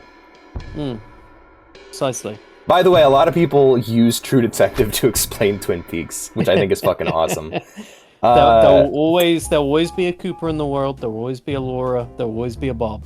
When I was a kid, I'd finish something like Evangelion, and then I'd go and watch an interpretation on YouTube, and I'd be like, yeah, okay, that makes sense now. But now, I often find myself going, no, that's wrong. I have kind of broken my... Like, I've been watching a lot of videos on Twin Peaks, and every single video, I'm like, no, you're wrong, that's not what that meant at all, what are you doing? Like, one video was just like, it's all about television, and it's all about violence on TV. That famous 4-hour video, which keeps getting recommended to me, that I've watched like 2 hours of, and I was just like, wow, you kind of made this all seem pointless and stupid. Cool. But at the same time, I love the fact that anyone can watch Twin Peaks and have their own interpretation of the ending. And that is the beauty of David Lynch's mind, is that is what he intended. He wanted... It doesn't matter whether... he takes you on a journey. He doesn't take you to the destination. He lets you pick your own destination at the end of it. Yeah, it's really great. And then you have your own story that you've pulled from this, from this journey, this beautiful journey. Yeah, just talking to you, I don't entirely agree with your interpretation, but I think what I've done is like. But you can understand where I got those ideas from. I've taken bits and pieces and kind of fit them into my own understanding. Like the whole. Yes. I never considered the angle that the Black Lodge is just. The art is a representation of yourself. Yeah, I've never considered the possibility that the Black Lodge was just infighting this whole time. There are so many little characters who were just weirdos to me in the beginning that I'm like. Like when they showed up in season 3 that I just got like emotional. Like when fucking Log Lady showed up on screen, my heart broke. Oh, yeah. She died, I think, like a week after they filmed the last scene of her saying, I'm dying. Which is really sad. Fucking brave. But, how fucking awesome that she was willing to take those feelings and put them on screen like that. That's fucking great. Or like... there was the constant thing of like, hey, where's Pete? How come we're only seeing old footage of Bobby's dad? Oh no, everyone's dead. Everyone's dead. Jack Nance is gone. Oh, sadly. But they're all together now.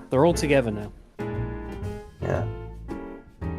Oh, that was good shit. That was a very good show. I am gonna watch a bunch more. Like I watched Blue Velvet with Obi, which was fun. I watched half of it with TJ. TJ got to Baby Wants to Fuck and then dropped. Obi joined slightly after that scene, and I caught him up, and he ended up really getting into it. Yes. That scene right there, that scene's great. Oh god. Blue Velvet's just awesome in general, but like watching that movie is like, oh wow, this is really normal. Oh no. No, it's not. The second he gets into that apartment the second time, it's like I love Dennis Hopper in that film. Oh, he's wonderful. Just this fucking closeted gay man. Like, I mean, that's how I see him. I don't know if you saw him as a closeted gay guy. I saw him as a very closeted gay guy. Who was constantly... You know who he reminds me of? Remember GTA Vice City? Danny Trejo's character? That's who he reminds me of. Because he's like trying to kill... He's like about to kill... Like you know, he's trying to scare Jeffrey, but he can't. Jeffrey just doesn't get... Jeffrey's just tough, you know? He's secure in his masculinity. Despite being a very feminine looking man, he's very secure in his masculinity. And so he fucking...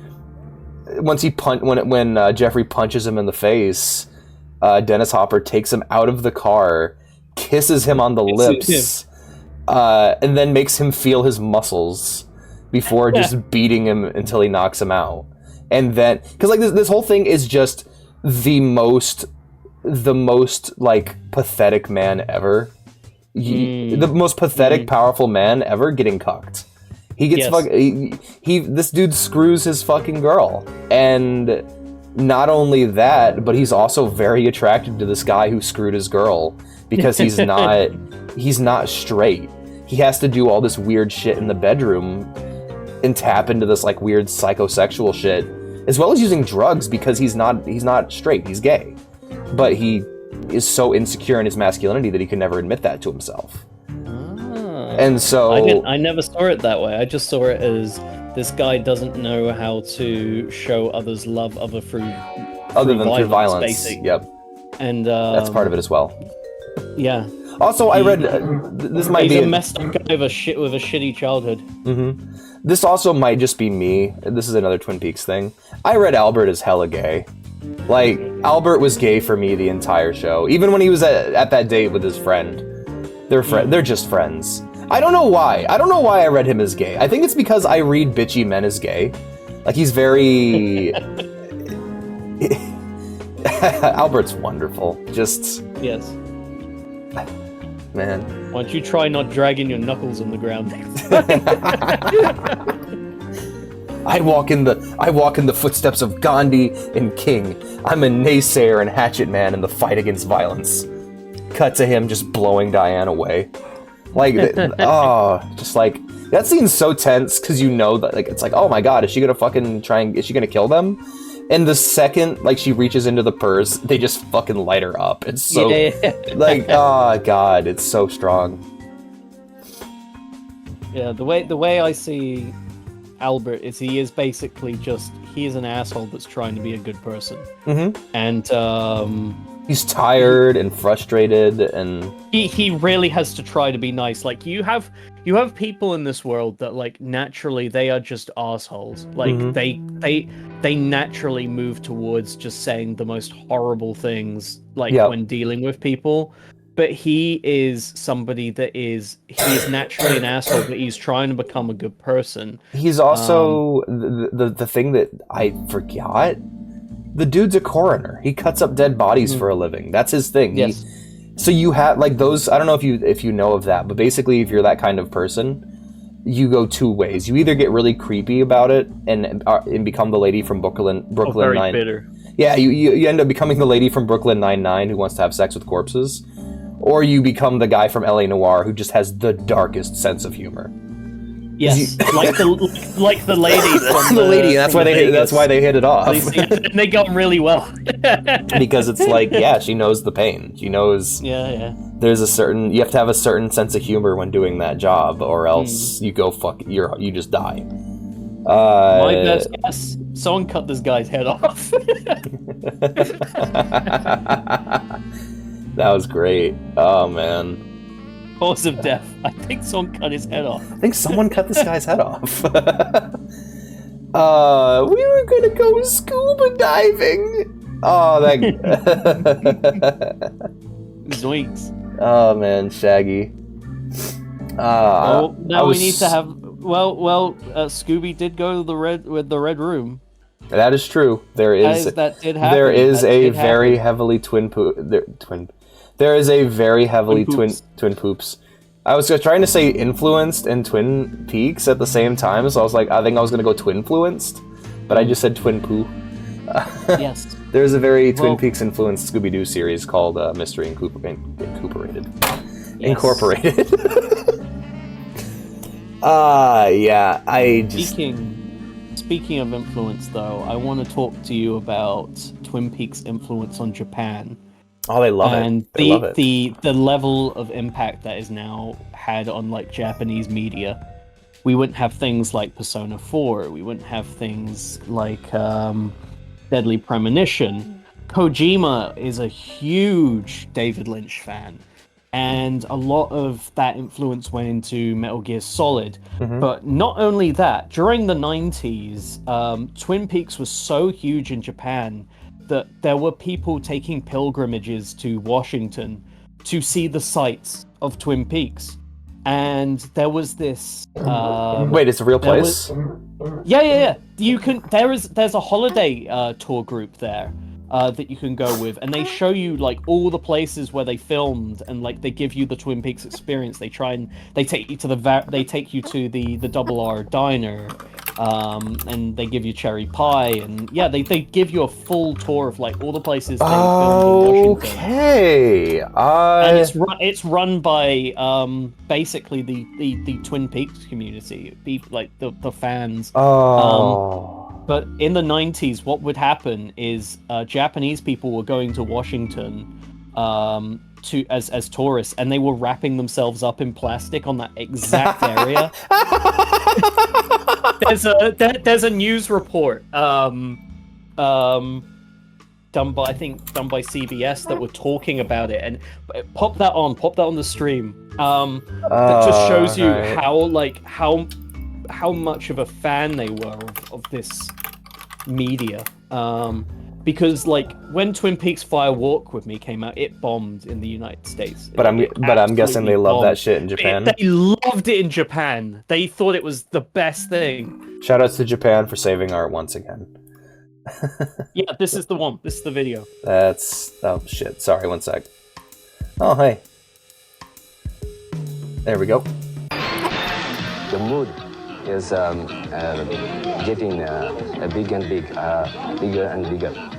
Laura Palmer and Twin Peaks may be dead in the U.S., but they're alive and well in Japan. Entertainment Tonight has the story for this Friday, June 26th, 1992.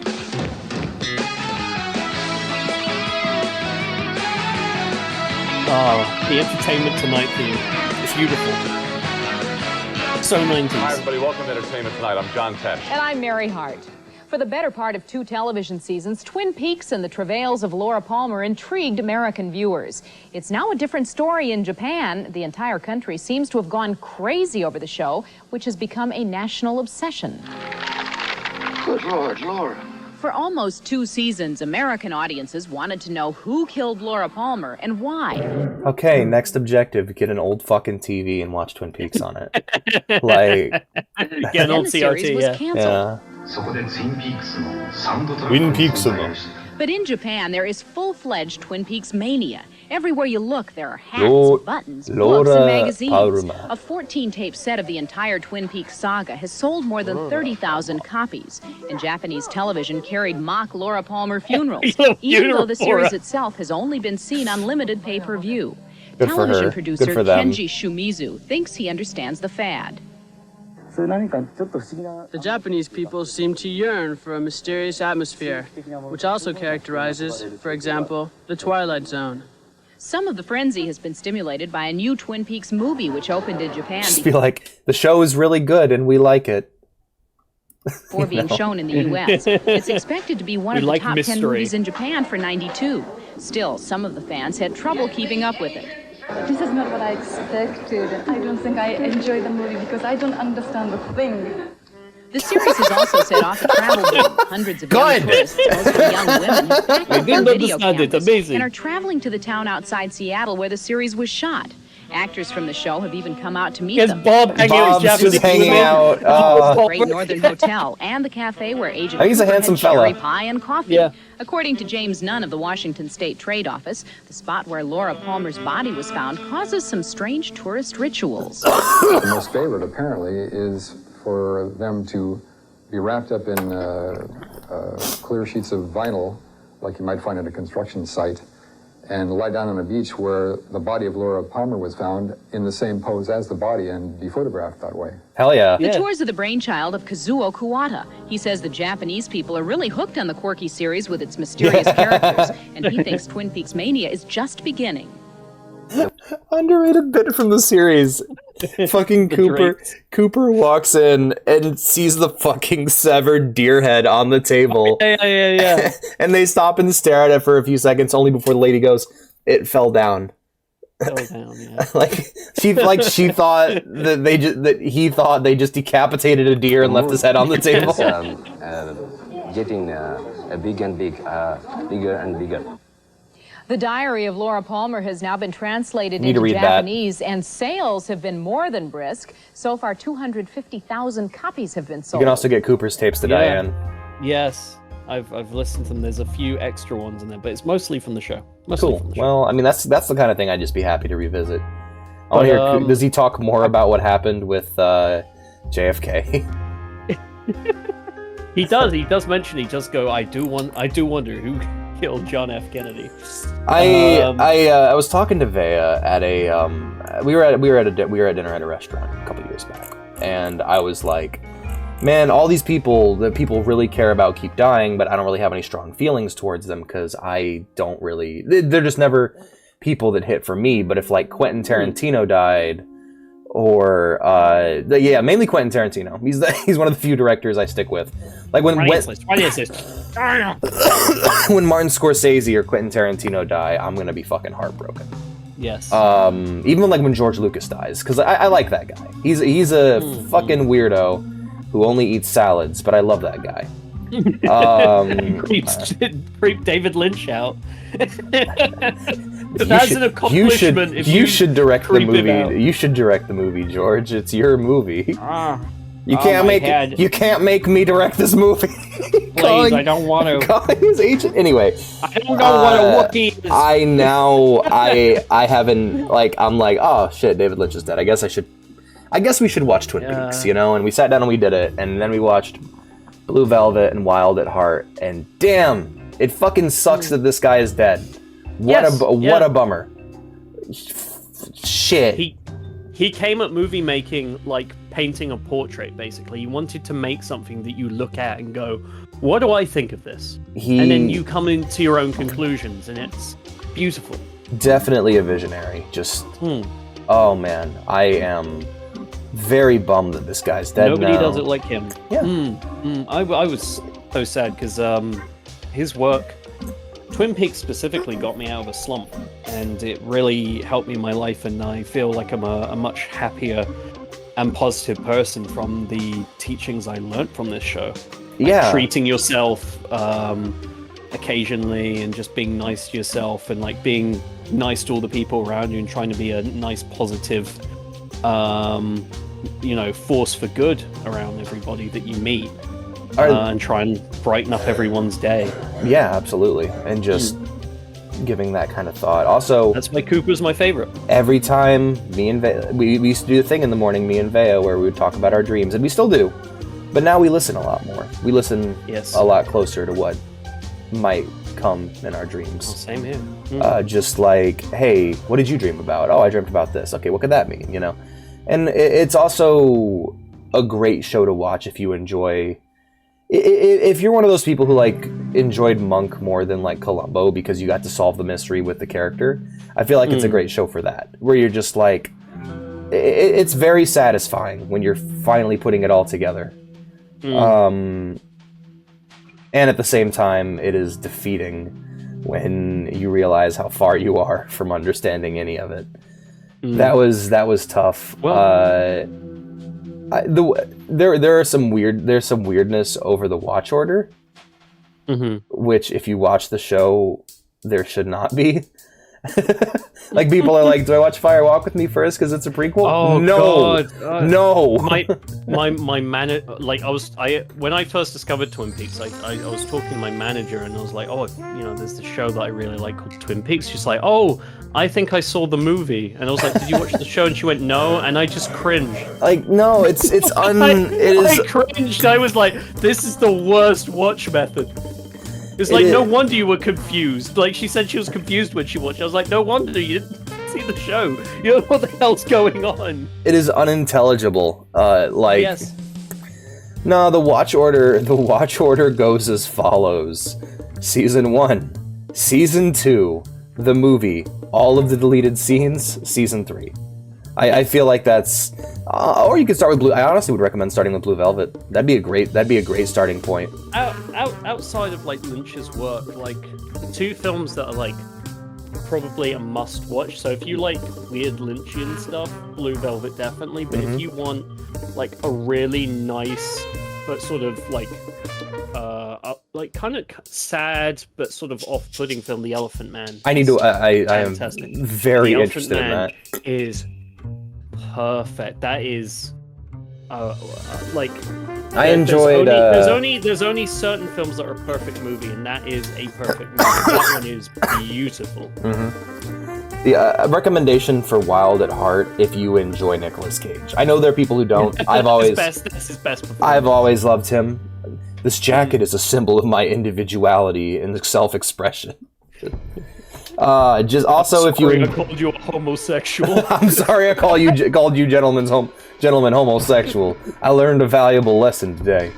I wanted him to like trip and fall and hit his head and then wake up again and go, I learned when he was running on the roofs of the cars, I learned another valuable lesson. Don't run on moving cars.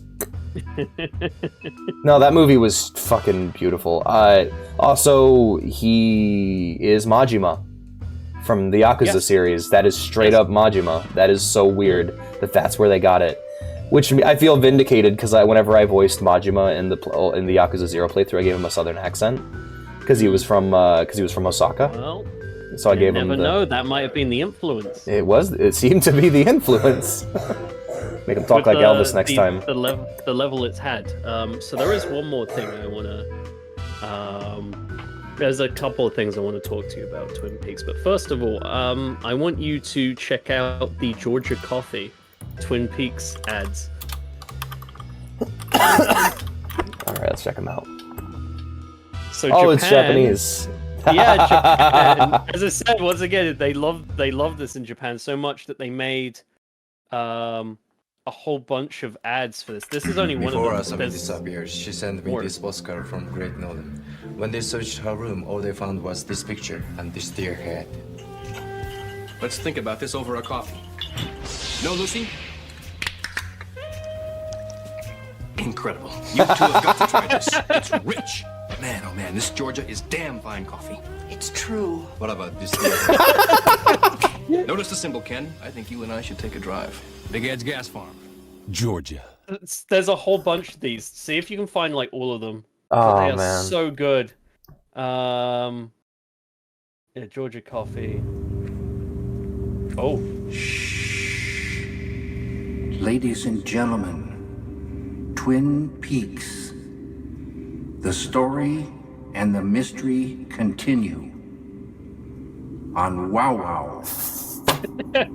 Tune in. You remind me. Go back into the world of Twin Peaks. You remind me of a Mexican chihuahua. Chihuahua. Chihuahua disco. My socks are on fire. I think it's Twin Peaks selling out, but there's like they broke it into this whole series where they like retold Twin Peaks through these coffee adverts.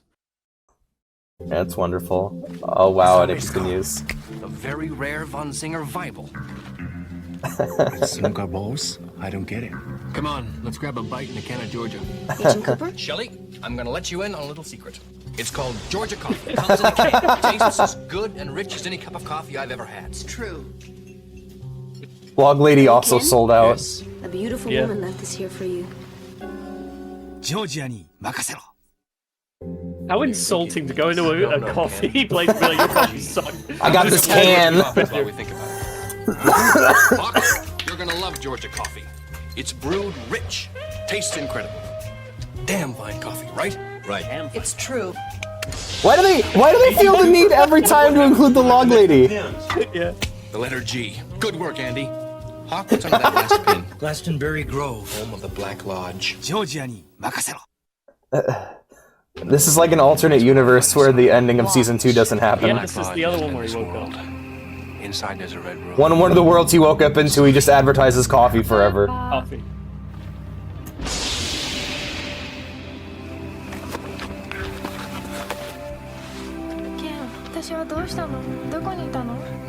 Are we gonna have him smashing his face into the mirror? Brewed rich. Tastes incredible. Georgia's all around. Thanks, Georgia Coffee, for reuniting this man and his wife.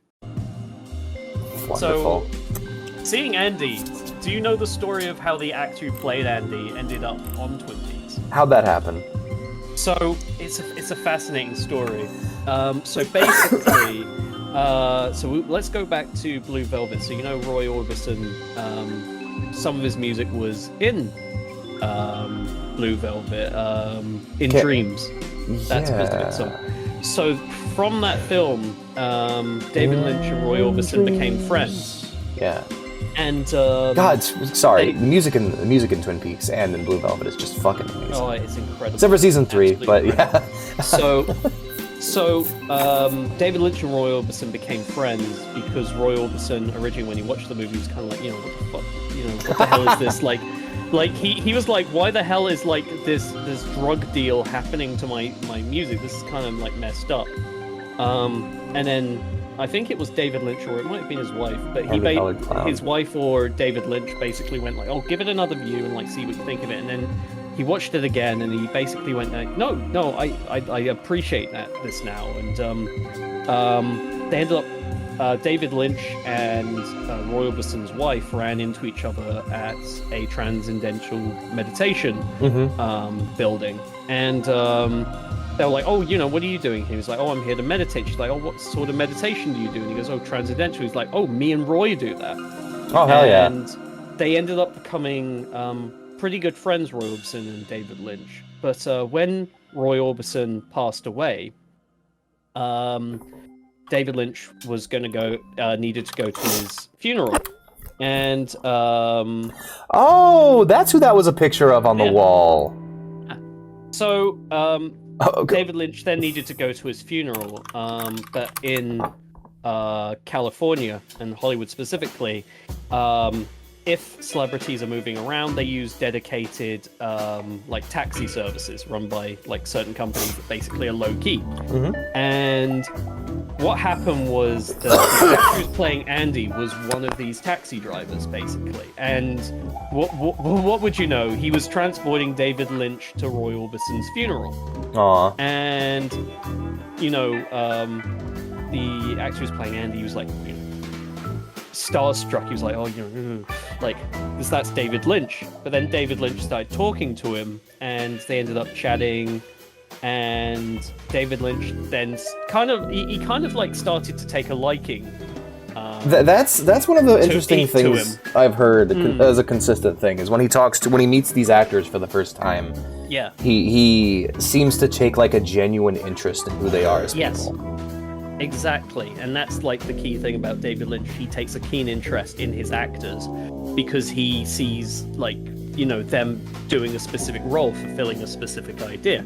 And he got talking to, you know, the actor who played Andy, and he basically went, "Do you act?" And he went, "Oh yeah, I'm actually a struggling actor."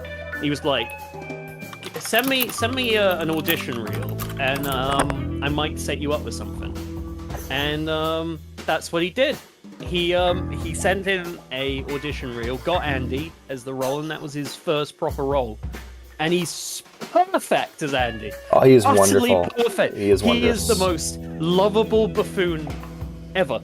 Oh, Andy's great. I keep getting this video recommended to me. Oh yeah, that's bullshit. So this goes into my second question. So when you were first watching Twin Peaks, what was your thought process of who you thought the murderer was? Oh, I thought it was fucking Leo. I was like, oh yeah, Leo, totally. And then it's like, oh yeah, Leo did it. And then Leland gets revealed, and I'm like, ah, what? Yeah. What? And then it all came together at the end, and then the gum came back in style, and I'm like, I knew they'd explain everything. Everything. And then I'm like, how come we have so much of season 2 left? And then we got to, I'll be honest with you, it got to the cheerleader scene, and I dropped it. Because I was like, this is just turning into a soap opera. I don't want to watch this. I'm in this. Well, that's what happened. That's what happened for a lot of people. There's this huge story of season 2. Well, and, what I find it almost got canned several times. Yeah, what I find interesting is that not only did people stop watching when the killer was revealed, they stopped watching the second the killer was revealed. Yes. Like, it doesn't matter if they beat it or not, or if they stopped him. People just like, oh, it's Leland? All right. And then people just stopped, and it's like, they haven't caught the fucker yet. There's like 4 more episodes. It was insane learning that. But no, David did not want to reveal. Mark did. The producers pushed David to reveal it. Upon revealing it, he left the show. Several actors, Donna's actor and Donna's actor and Audrey's actor both felt abandoned by David and had a falling out with him. I'm trying to film Wild at Heart. Can you just fuck off? I'm trying to make a movie. Right. Is his thought pattern during that time? It's just, I don't want to be tied down to this. Leave me alone. No, what I love about Twin Peaks is it's an interesting thing, but it really succeeds in spite of itself in a lot of ways. There's natural limitations that TV shows have to deal with, and despite the obvious like course correction halfway through, it really feels like it all came together in the end.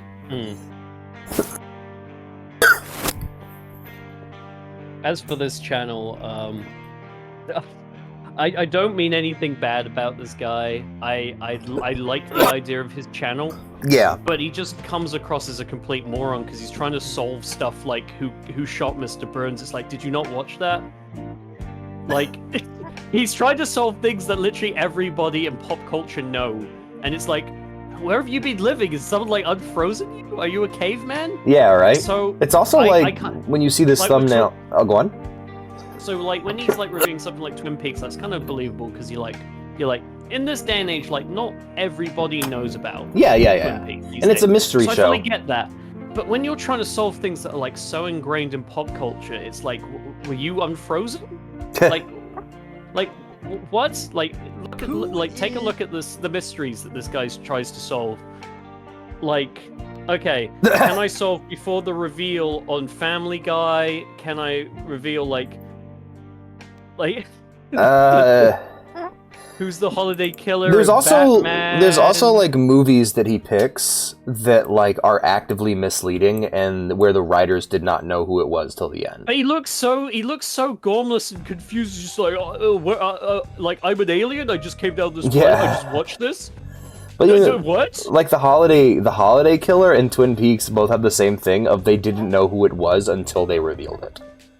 So like the answer is no, you can't solve it because it's written in a way where you cannot. Can I solve Twin Peaks before? No, you can't because they literally didn't know who it was. Yeah, he started going, it was Andy, and I was like, no. He thought it was Andy the whole time. I was like, no. No. Andy would never. He could never. To be honest, though, when he was crying, I'm like, yo, you know something. No, he knows literally nothing. He's just empathetic and kind. He's just really sad. And then there's things like Riverdale, which are like actively just soap opera bullshit. Yeah. But no, that Jack Black is Steve? Can I solve how he became Steve? They gave him they drove a big dump truck full of money up to his house. Shout out to this guy. It is worth watching, but my god, it's like hard. That's damn fine coffee you got here in Twin Peaks. A damn good cherry pie.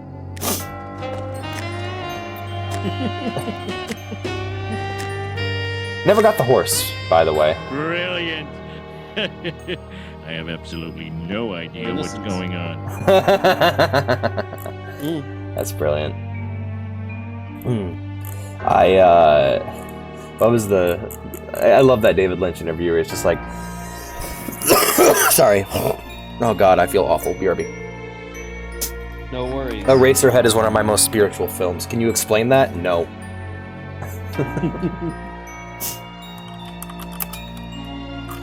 Just Lynch panties. Was doodling on napkins while Kyle was doodling with a knife into his ketchup. And I mean, a girl either goes, these are really bizarre men and they're twin souls. Oh, I love her, by the way. Laura Dern's wonderful. These people want to spend the rest of my life. I wish it's the number one reason. It's the number one reason I wished. It was like having a number one reason I wish that I would have watched Blue Velvet first is her, because I feel like I would have appreciated Diana a hell of a lot more if I knew we're kind of like what they were calling back to. Oh, Wild at Heart. She's phenomenal in Wild at Heart. Like when David Lynch talks about his actors, he's like, Laura Dern could literally do anything. He's right. He sees something in his actors and he's able to bring out the best in them.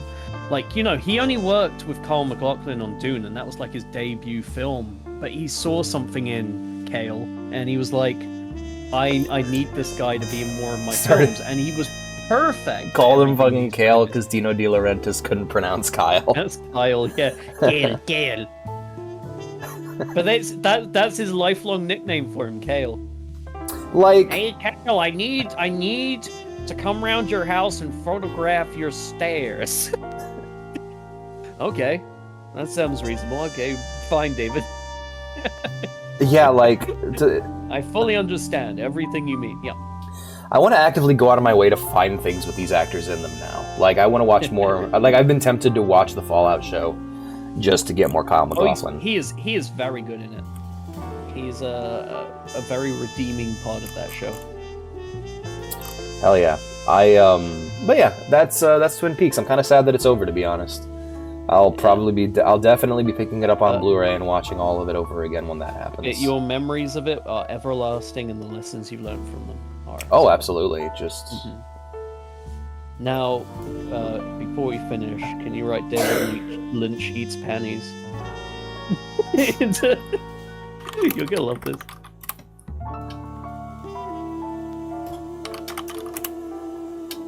Oh, Jesus. There we go.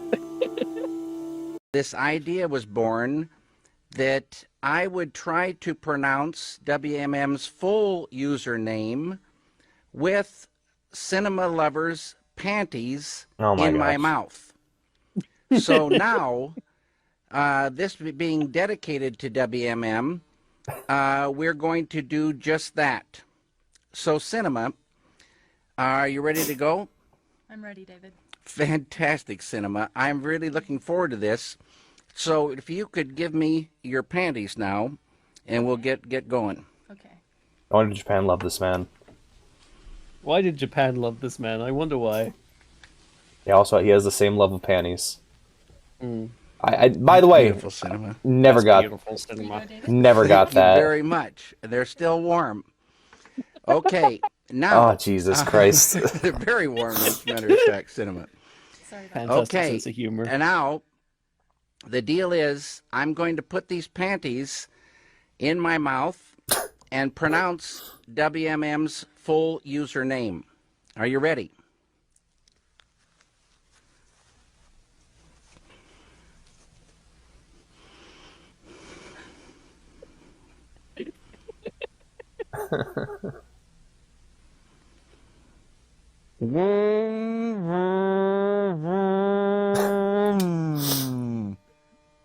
What the fuck is the context? There you go, WMM. You saw it here first. And thank you very much, Cinema, for taking part in this. You're welcome. These are, I'm going to keep these panties if you don't mind. Oh, sure.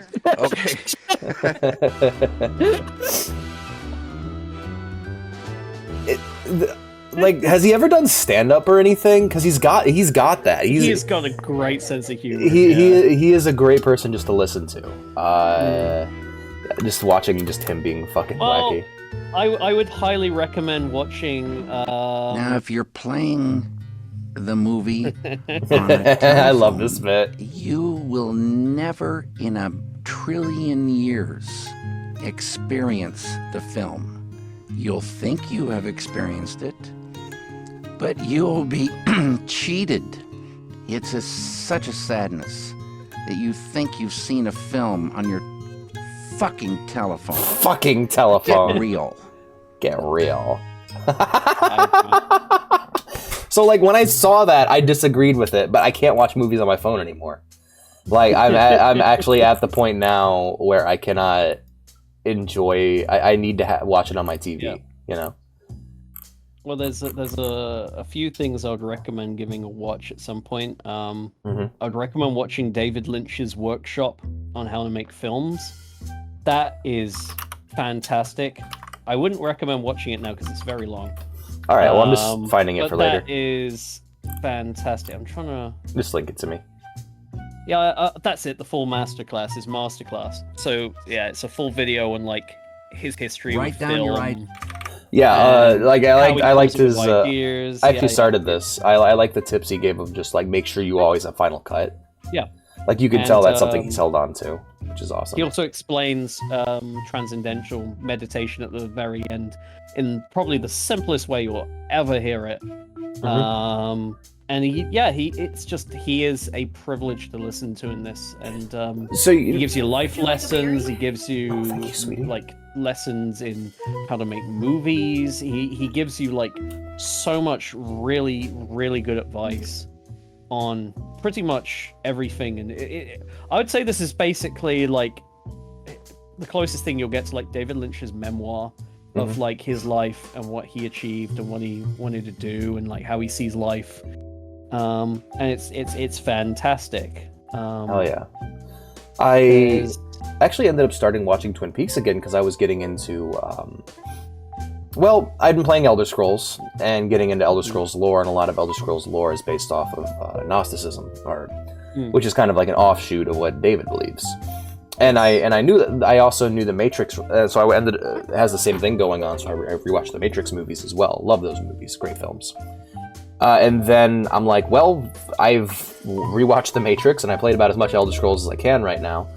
If I want to keep deep diving into this subject matter, let's watch Twin Peaks. Now that I have a grasp on this worldview of his, actually it was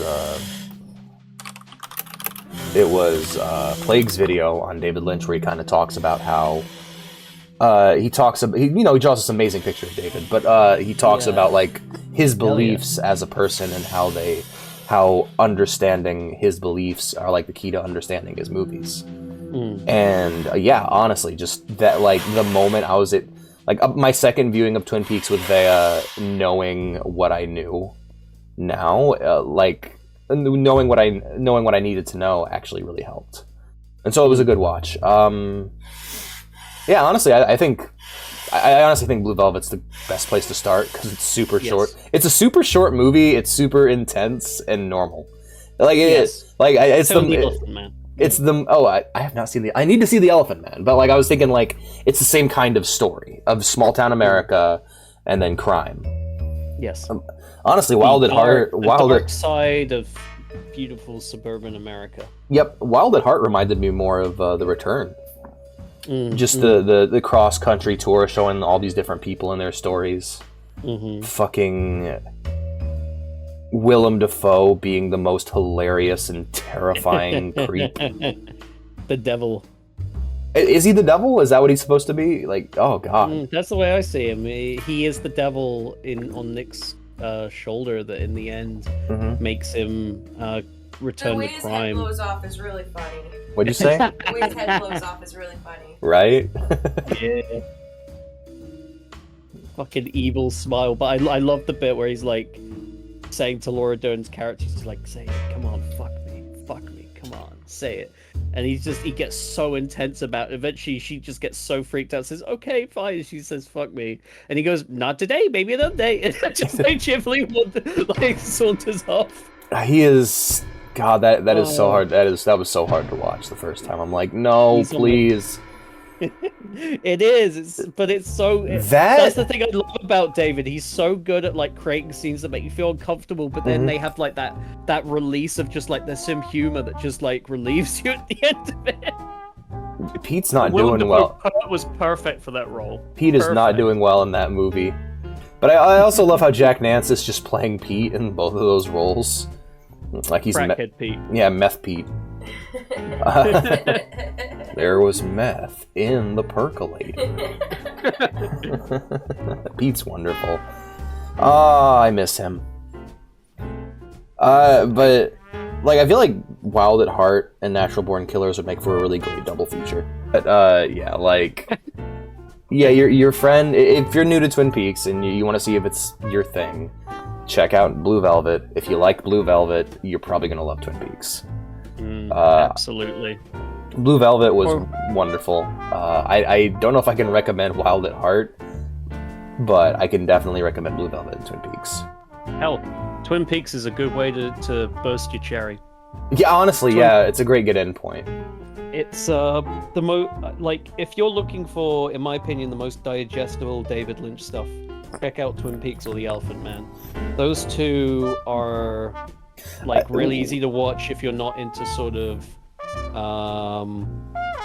like surrealist cinema. Okay, because like we see that you and me seem to have different takes on Blue Velvet, because Blue Velvet's like very, like to me that's like easy. It's for me that is like Lynchian. Twin Peaks and Twin Peaks 1 and 2.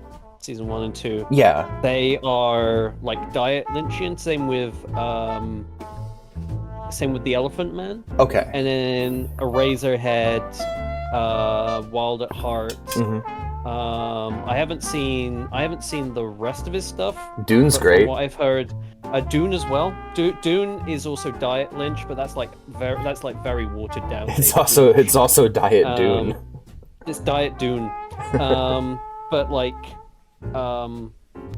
Yeah, my point being that like Eraserhead, Wild at Heart, and like the rest of his films in season 3 of Twin Peaks is like high Lynchian, like, hard to watch, very surrealist, difficult to get into unless you're a fan of David Lynch. And if you want to become a fan of David Lynch, check out Twin Peaks and Blue Velvet and The Elephant Man first.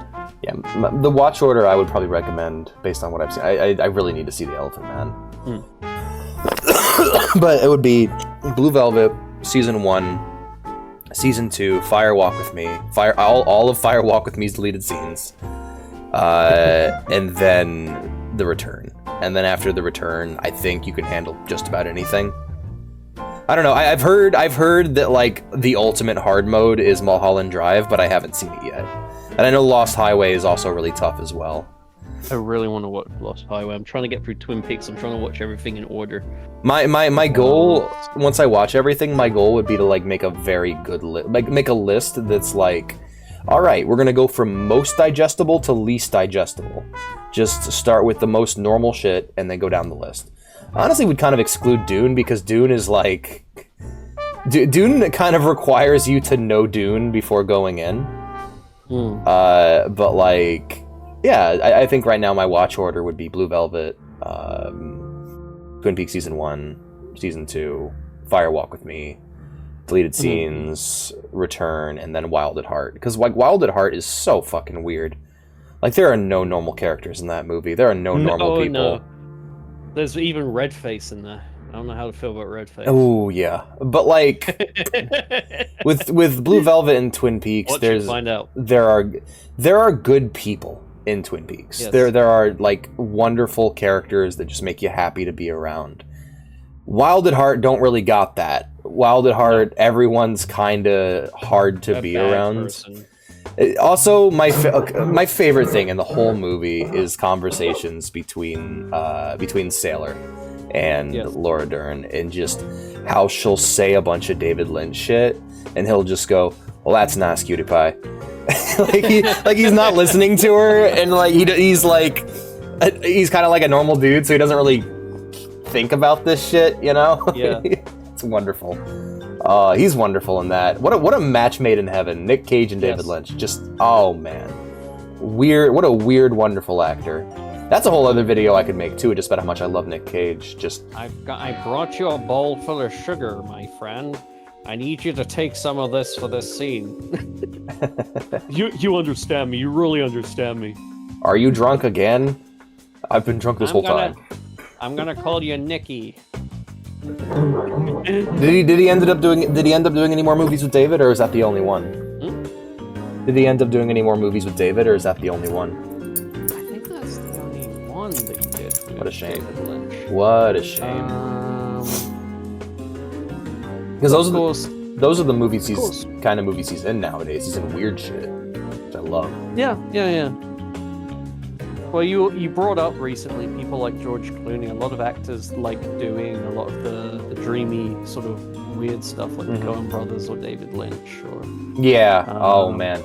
Just also like I also feel like my love of Cormac McCarthy novels helped me to appreciate Twin Peaks. And if you want another story that's all about like if you want another I guess series because it's three stories that are in the same world and are kind of connected.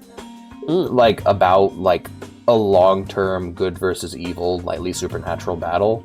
Like Blood Meridian, No Country for Old Men, and The Road are just a great trilogy for that. Of just showing like the long-form battle of good versus evil in humanity in a very similar way. Also, man, that's a whole other conversation. Those books, they're wonderful.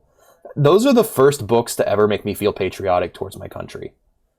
In a very weird way, which is the patriotism that those books make me feel is, man, it really sucks to live in America, but we all have to live here together, so let's all work together to make it Otherwise, better. we'll be out there scalping Mexicans. Oh, God. Oh, man. Blood Meridian's so good, but, like, that is a hard recommend. It's like, hey, it's a book where everyone's awful all the time. Yeah. Yeah. Even the main character is supposed to be the redeeming one. Yeah, he's, because he doesn't actively take a stand against evil, he ends up becoming part of it. Becoming it. Yeah. Dances with the devil. Yep. Well, that's a whole other thing. But yeah, I think this has been a pretty good talk about Twin Peaks. And David Lynch and other things by extension. May he rest in peace. What a beautiful man. Yeah, I'm sad he's gone. But with him gone, there's going to be nothing but golden sunshine and beautiful blue skies all along the way. Everyone, have a good day.